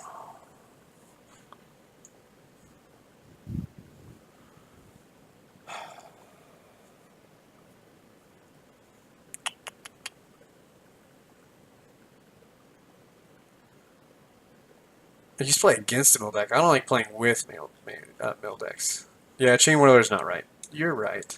Take Chain Whirler out. I think 63 cards is fine. So I was debating bringing in Chain Whirler because it's not a dead card, like it's still a clock, and it allows me to up my card count to try to throw off their math on mill, but I think this is fine. I think I want Smash Smithereens for they play a Mesmeric Orb.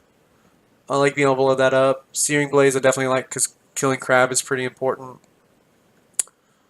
Maybe Smash doesn't have enough targets, and I would rather just not have a dead card. It's probably like this. I should go to 61 cards. Because I don't... Well, I guess they do have bridges. Normally this deck will have bridge. So I think we go to 63 cards. I have enough... Every card will have a purpose, and so I think we just play like this. We get a few extra cards. We'll see if it's enough. I think this is fine. It's unfortunate we have all these fetches. But that is what it is. So I do want to... Yeah, that's Mesmeric Orb. So because of Mesmeric Orb, we have Smash. That was the original thing. We didn't see a bridge last turn, but... there's a crab. If we get a bolt, that'd be great. See how many archive traps we get hit with right now?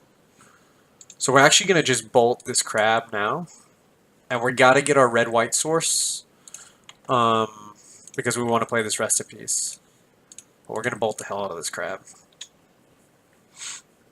Because one fetch land milling me for 6 is just insane. That's one. Oh, only one. Thank goodness. I lost the other night playing... Saheeli combo when the mill opponent was able to so they actually looks like they're missing lands because that would be the only reason to fire off of visions for nothing. Perfect. So now we actually will...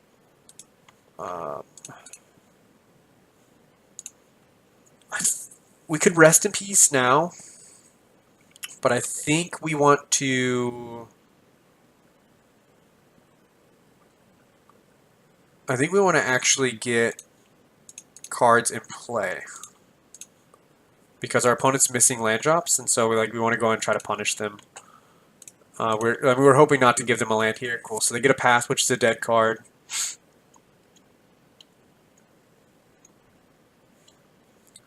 So we know they have Path to Exile.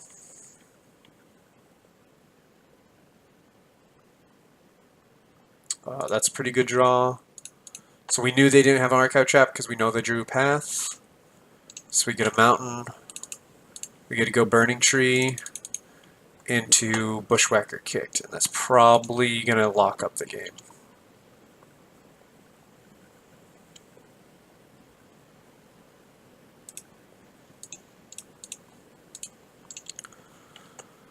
Cast with Kicker.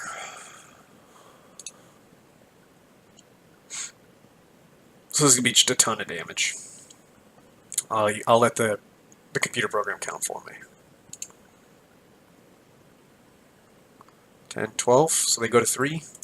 They're dead to any burn spell. They get a Fatal Push on top of their decks. They don't get to draw it, so they're just dead. They untap, they push, and then they die. Oh, they had a push in hand. Okay. So 6, 7, 8, they go to 7. So then they untap, they push Burning Tree, and then they take 3 and they go to 4.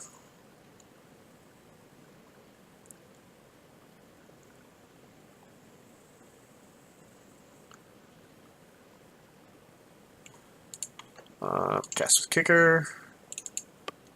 That's pretty good. So they push Burning Tree, and they're going to fall into a Smash to Smithereens lethal.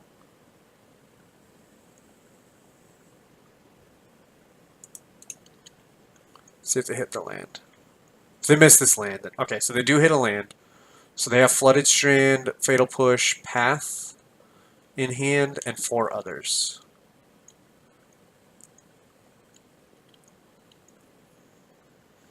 They just concede. Cool, so we are 4-0. One more game to go before we call it a night. It's the beauty of playing 8 Bushwhackers. Your nights are over quick, your rounds are over quick. I've been playing a lot of Dredge recently before it won the GP. I've been trying out some different tech in the main deck. Sideboard. I've been playing some Dampening Spheres. I haven't really super loved them. The problem is you just want flashback spells. So I'm gonna try a few different things, but the deck's been great. I think I'm 17-3 with Dredge in the last 3 weeks. Some of it playing really well, some of it playing against players who are newer to Modern, some playing against some pretty good players in Modern, so I'm feeling pretty good moving into the Modern PPTQ season with Dredge as my primary deck. I have a lot of other options I can build. I can build Affinity, I can build Control, I can build Lantern. I can't build Crackland, and Crackland is just the better slot for Lantern right now. But I also don't feel like learning that deck right now. That deck's kind of a pain in the butt to play, so it's probably not what I'll be playing. But as of right now, it looks like Dredge is going to be the path I go down, because the deck is just so explosive, and there's just not a ton of graveyard hate right now. Most decks are packing 1 or 2 pieces. My Magic finally realized where I wanted the windows at. See, I have the pieces for Mardu Pyro, I just haven't tested it yet. It looks so powerful, but whenever I look at those decks that are really popular and a lot of pros play them, it's one of those things where for whatever reason, I want to be able to get this Bushwhacker going, so I'm at the bottom of that. So for whatever reason, I'm a little hesitant to jump on Mardu Pyro now, just because my opponent's if they are on Mardu Pyro in the mirror, they've been playing it for longer than I have. I don't really want to jump into the mirrors behind an experience.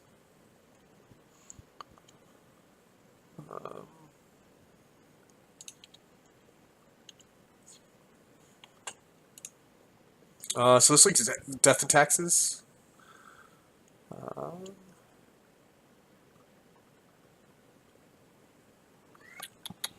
What's up, kitty cat?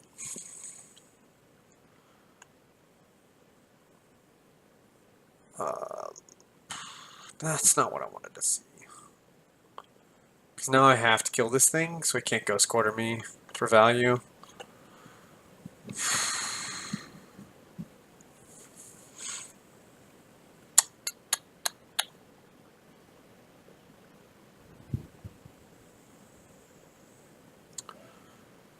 Yeah, I no interest in playing Jund. I actually am getting pretty close to having the Goist for it, but I don't have the Lilianas, and I also I don't want to play fair decks in Modern. Like, I want to play broken decks in Modern. That's all I want to do. I want to play decks where afterwards the opponent's like, oh, well, that wasn't fair. And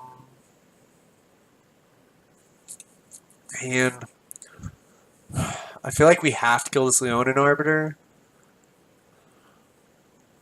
but I really don't want to use my Goblin Grenade to do it. So we're going to attack with Goblin Guide. If they want to trade, that'll be fine. I'm completely cool with them dismembering themselves at some point. Alright, so...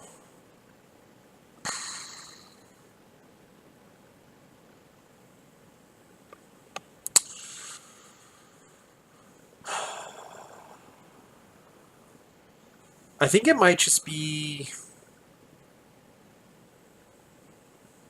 I think we have to kill this dude, right? So if I don't kill the Leonin Arbiter, next turn I can't fetch my Arid Mesa without spending my mana to do so. I can throw 2 cards away to kill this guy. You're right, yeah, he does. I don't think I can play the Fanatical Firebrand, because if he does try to waste... Like, I want to discourage him wastelanding me.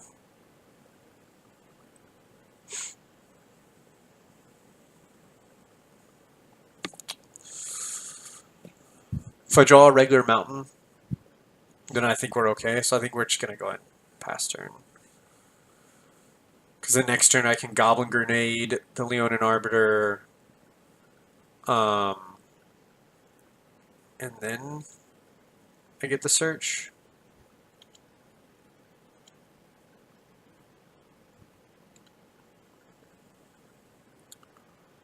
So Leonin Arbiter makes it where I have to pay 2 to search my library, or both players have to do that. Thalia 6. Oh, no, I can Firebrand it.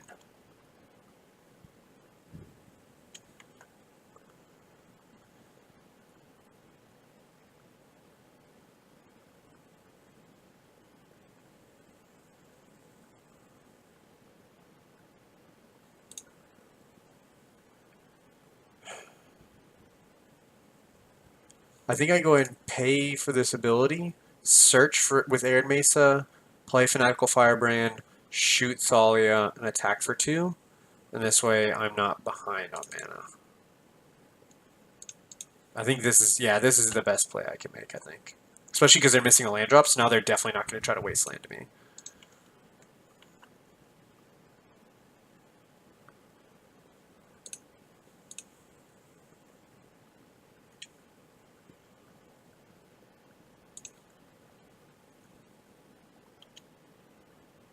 Restoration Angel, good, that's a worthless card.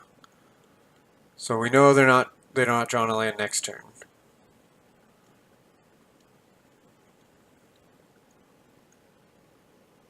Smuggler's Copter. I like Smuggler's Copter a lot in this taxes list. I was really ready for the unban of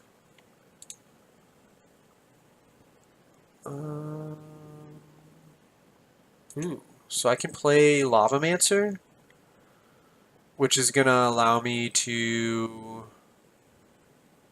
shoot this Leonin Arbiter. That's pretty good. If I go Reckless Bushwhacker, they get a free trade on Reckless Bushwhacker. So I won't attack with him, but I will be able to attack with this Goblin Guide, and we would trade for Copter.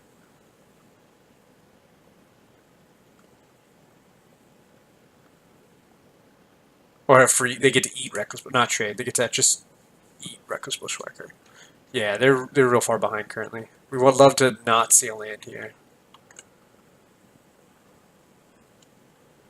It's interesting to crew before the Goblin Guide reveal. Cool, so they get it's a path. That's awesome.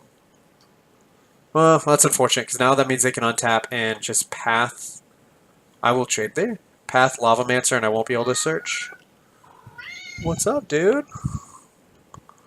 Come on. Come here. Come on. Do it or don't. There you go. Alright. So we trade here. They discarded their Dismember, so let's see if they hit a land.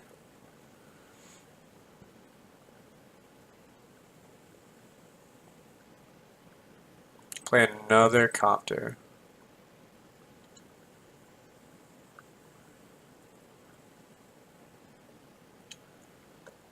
Alright, so we're gonna shoot this Leonin Arbiter.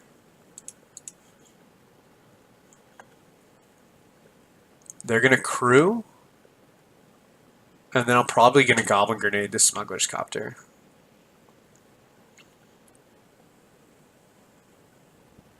He definitely should not have left Lavamancer. That was a mistake on his part.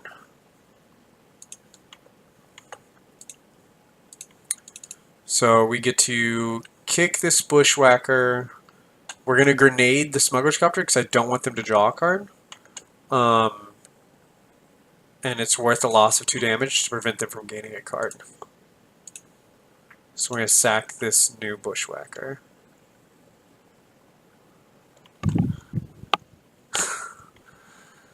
Going to search the couch.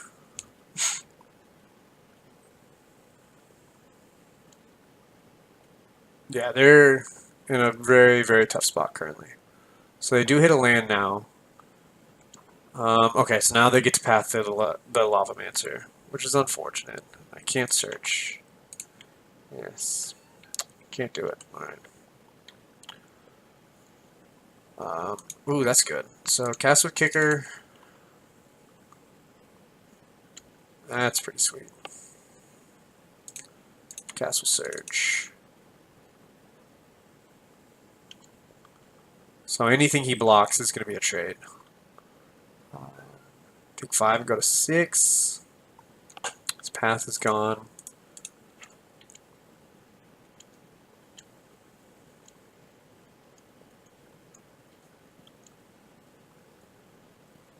No, yeah, he's determined that his toy is under that couch somewhere.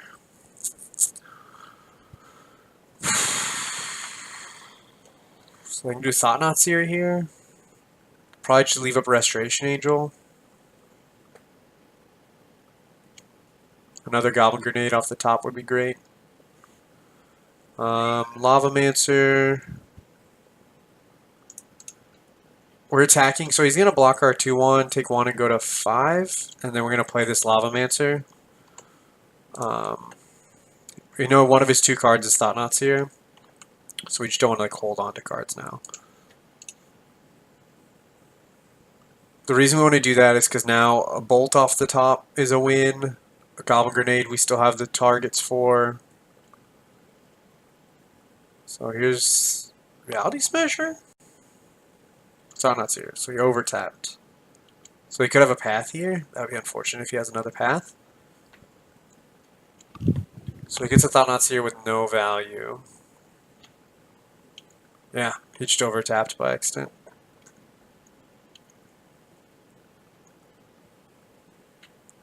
We have a lot of live cards for this situation. That's not one of them. But we also have just this slow, inevitable clock.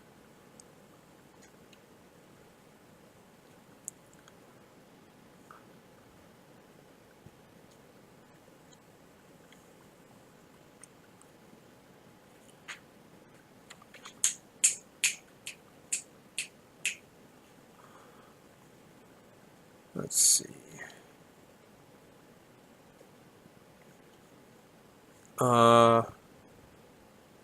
I think we just take 7?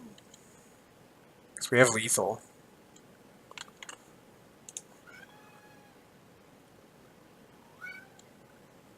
Another Thought-Knot's here? Okay. still have lethal. Because now we attack, we take him to 3. Oh, Thraben Inspector. Oh wait, cancel. Am I shooting Thraben Inspector? I'm shooting him, I think. Yeah, we're just shooting him, because I can shoot Thraben Inspector next turn if I need to. Exile land, and Bushwhacker. We did not draw land. Come on. Alright. So we're going to take 3, go to 2, we block, and we still, we still have the win currently.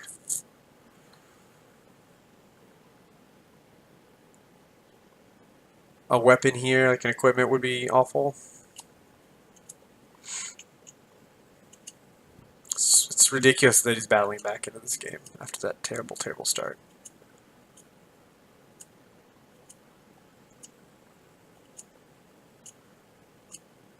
If he can't kill me this turn or remove Grim Lavamancer, we win.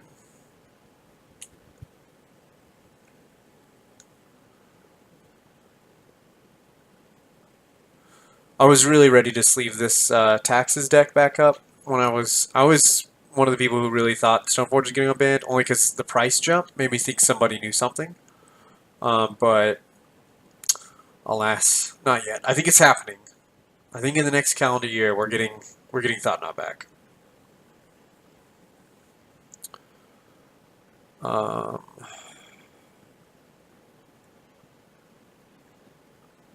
we go to blocks, block here, and we take 4 and go to 1.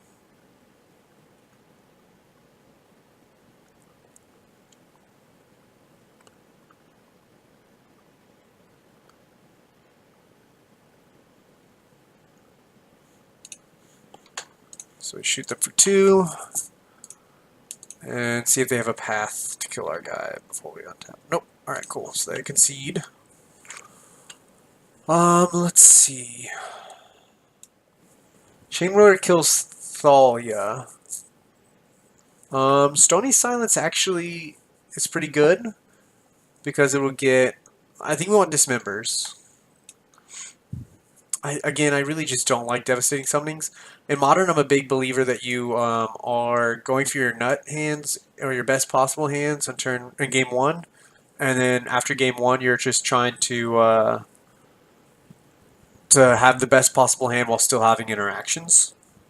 So I kind of want Dismember, and I think Searing Blaze is probably what we want with it.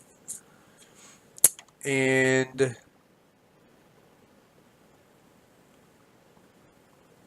don't see a lot of tokens, so maybe we take out a Legion Loyalist. Foundry Street Denizen. Yeah, I think we take out a Legion Loyalist. I think 3 Legion Loyalists is pretty good. The question is, do we want Chainwhirler for Thalia? I think the answer is no. Do we want Smash to Smithereens or Stonely Silence for Smuggler's Copter, Aether Vial, and possibly Equipments? I think Lightning Bolt, Searing Blaze, Dismember do a good enough job that we don't need to bring in these cards that could just be dead. So we're going to go ahead and just do it this route. If we see more artifacts, we could reevaluate, but I think this is fine.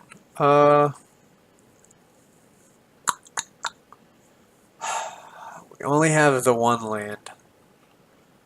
I think we have to mulligan this one because we don't really have a hand that looks like it's going to punish them if we draw a second land. Because,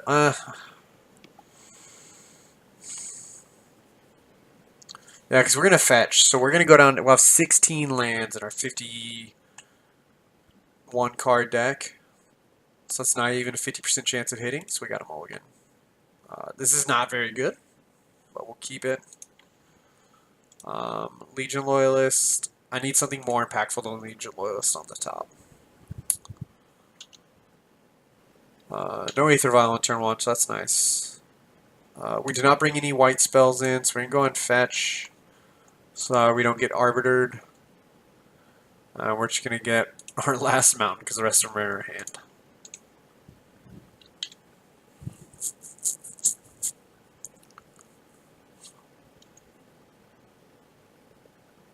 I guess we should have just attacked.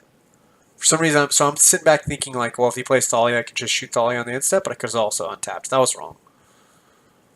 I did not think that through all the way. So there's a copter.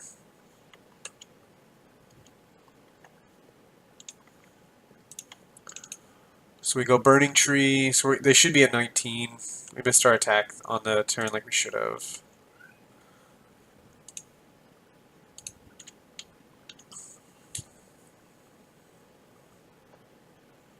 If he plays a dude, then we get attack with Burning Tree.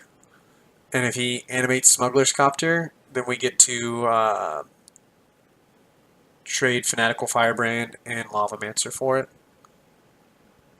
Oh, that's pretty good. I really like Thraben Inspector in this deck as well. Thraben Inspector is one of those cards that, like, its time and standard just made it shine. Like, you're like, this card is way more impressive than anybody gives it credit for. I think this deck is really close to being pretty competitive. It's just the format's just too aggressive, and unlike Legacy Death and Taxes, like, they have a lot of ways to interact with cards right off the bat. Like Wasteland is just way better than Ghost Quarter. You have to do all this work to make it a Ghost Quarter. So, Matter Reshaper. Eldrazi Displacer. I think we have to kill that card. So we go...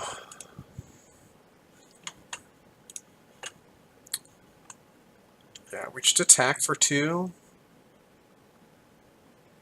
Because we have to kill Displacer. I cannot let them untap with the Displacer. If they block, then I get to kill it without spending anything. Alright, so now we gotta shoot it.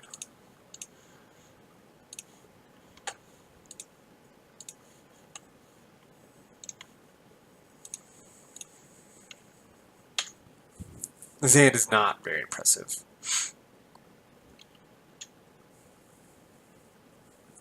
Obviously, because we're just sitting on lands.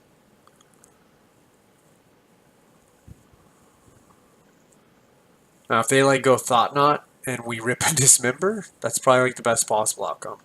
So we could just draw a card for 4 life. Smuggler's Copter is actually just a pretty respectable clock.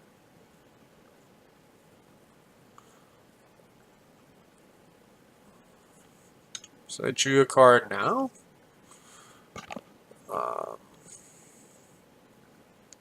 Play another Displacer. Yeah.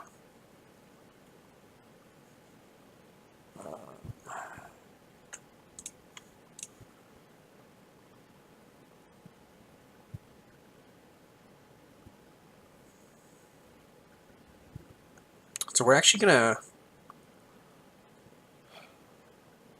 attack, I think, because they risk losing their Displacer if they block and then we have like a fetch land. So I think if our opponent is thinking things through, they won't block here.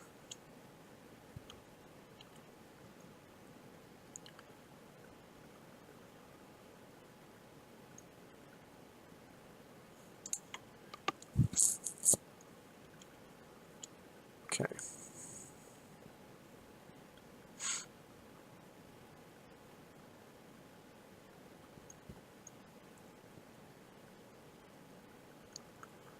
So we've actually got them going on the offensive.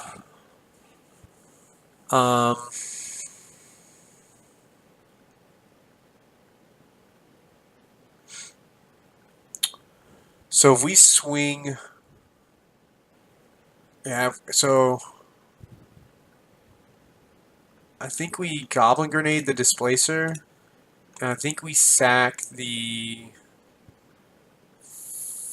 Foundry Street Denizen, because that'll allow us to actually pair up First Strikes with another attacking creature later.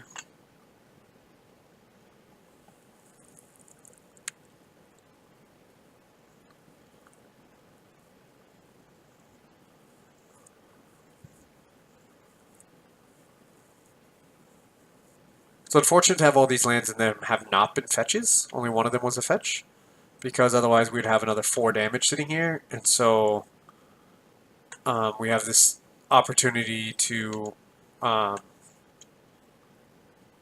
actually like gain more value off of this Goblin Grenade and the Grim Lavamancer, 9ing them down to 3. So all it took would have been for these things to be fetches. If he blinks our Grim Lavamancer, that's pretty good play.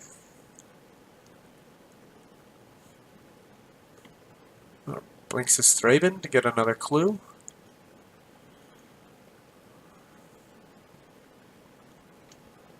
In that case, I will swing with Burning Tree, because if he blocks, I'm going to shoot that Smuggler's Copter.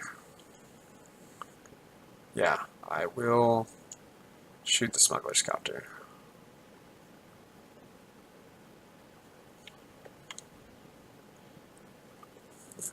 Okay.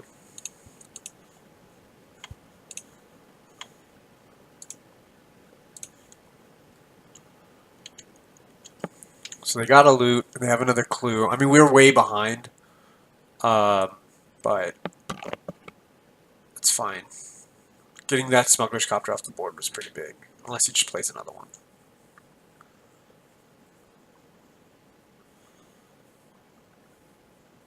Mutavault. I don't think I have another mountain defined. Okay. I do not. So we are way behind in this game now. We draw a fetch land. We're going to just fetch so we can have 6. I don't think we can win this game. We mulled the 6, and then we kept a 4-lander, and we've drawn a multitude more.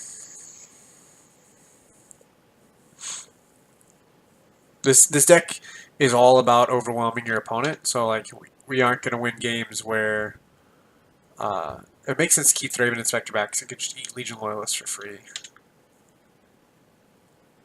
So Dismember is just a dead draw now. We're not going to win games where our we're drawing nothing.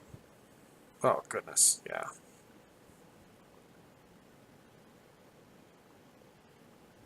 Yeah. All right. So go to game 3.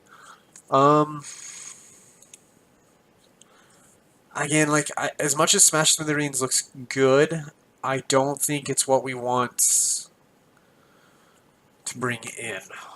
Because it really doesn't have a lot of targets. We haven't seen the Aether Vial yet, which they almost definitely have, but I don't think we want Smash Smithereens for only a couple targets, when there's a lot of other things that are actually pretty important. So I think the sideboard we had was right, which had a really bad hand.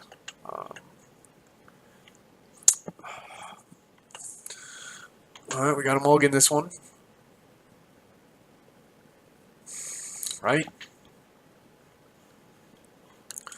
Maybe we keep this one? I mean, it is kind of a hand. You know, we're going to keep it. This is the kind of hand we want. We are in trouble if they have an Arbiter into Path, or Arbiter into Ghost Quarter, but I mean, we have our Dismember, we have Bolts, we have Firebrands, like we have cards to play, we have the Searing Blaze, so I think we just go with it. So they have a Blade Splicer.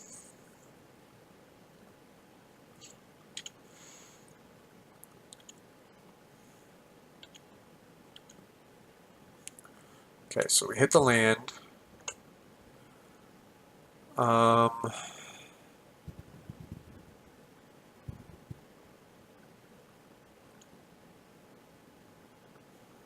Attack. So they get a Ghost Quarter into their hand.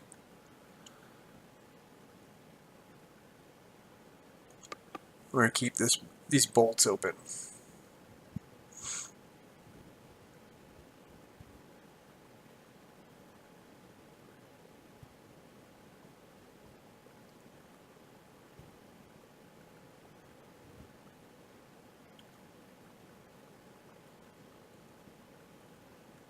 Yeah, we'll take one. I guess we could have just played Fanatical Firebrand Because it would have left us open to... Yeah, we should have still played Fanatical Firebrand. That was a mistake. We're going to play the Wood of Foothills, but we're not going to fetch with it yet. Because we want to be able to Searing Blaze. Something better than a Thraben Inspector.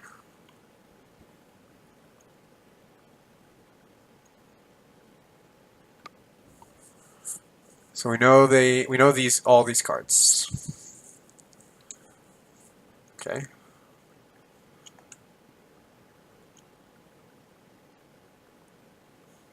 So we're gonna go ahead and fetch, and we're gonna kill this Golem with our Searing Blaze. Choose target player. Choose target creature.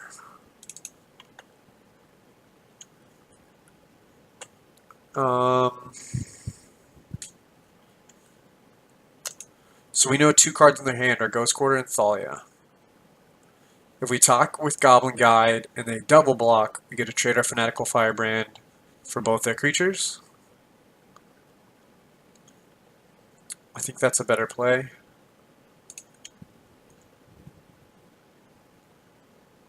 And also Restoration Angel just doesn't do much. Because we have the Fanatical Firebrand to shoot the Blade Splicer. So we're just going to chump. That's fine.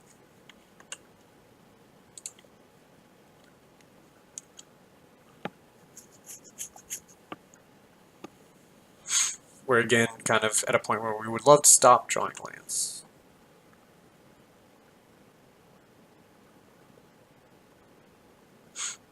We know 3 cards in their hand. We know 2 cards in their hand.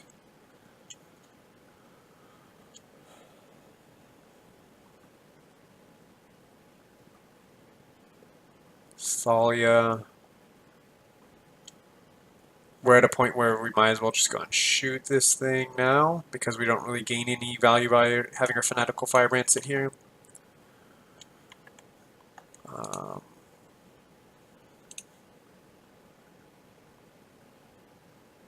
So if we dismember Thraben Inspector,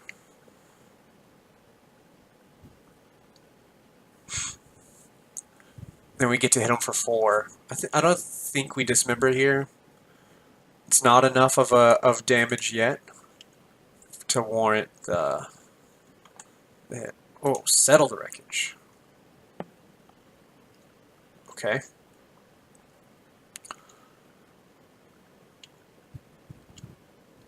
Settle the Wreckage.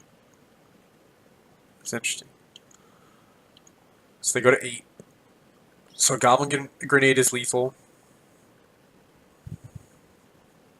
We know they have Plains and Settle in hand. Settle the Wreckage. That's spicy. So they play the Plains. We don't know 4 cards that they have. So now we attack with 1 Goblin Guide. Because if they want to settle the 1 Goblin Guide, that's fine. Oh, Declaration in Stone, get out of here.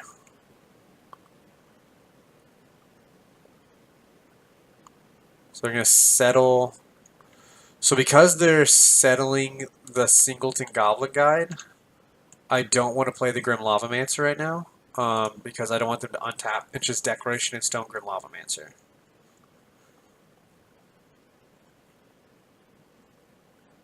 The reason we're keeping the Assyrian Mesa is because I want to be able to have a landfall for another Searing Blaze that might hit.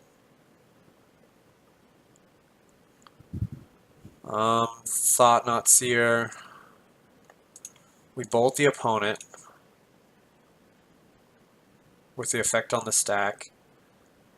And then we dismember the Thought Not Seer with his exile card effect on the stack.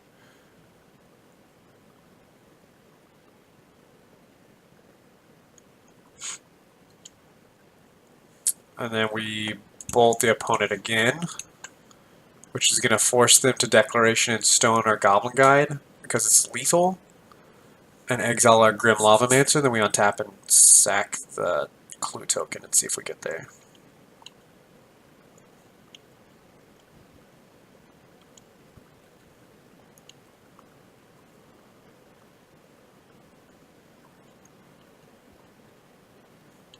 Okay.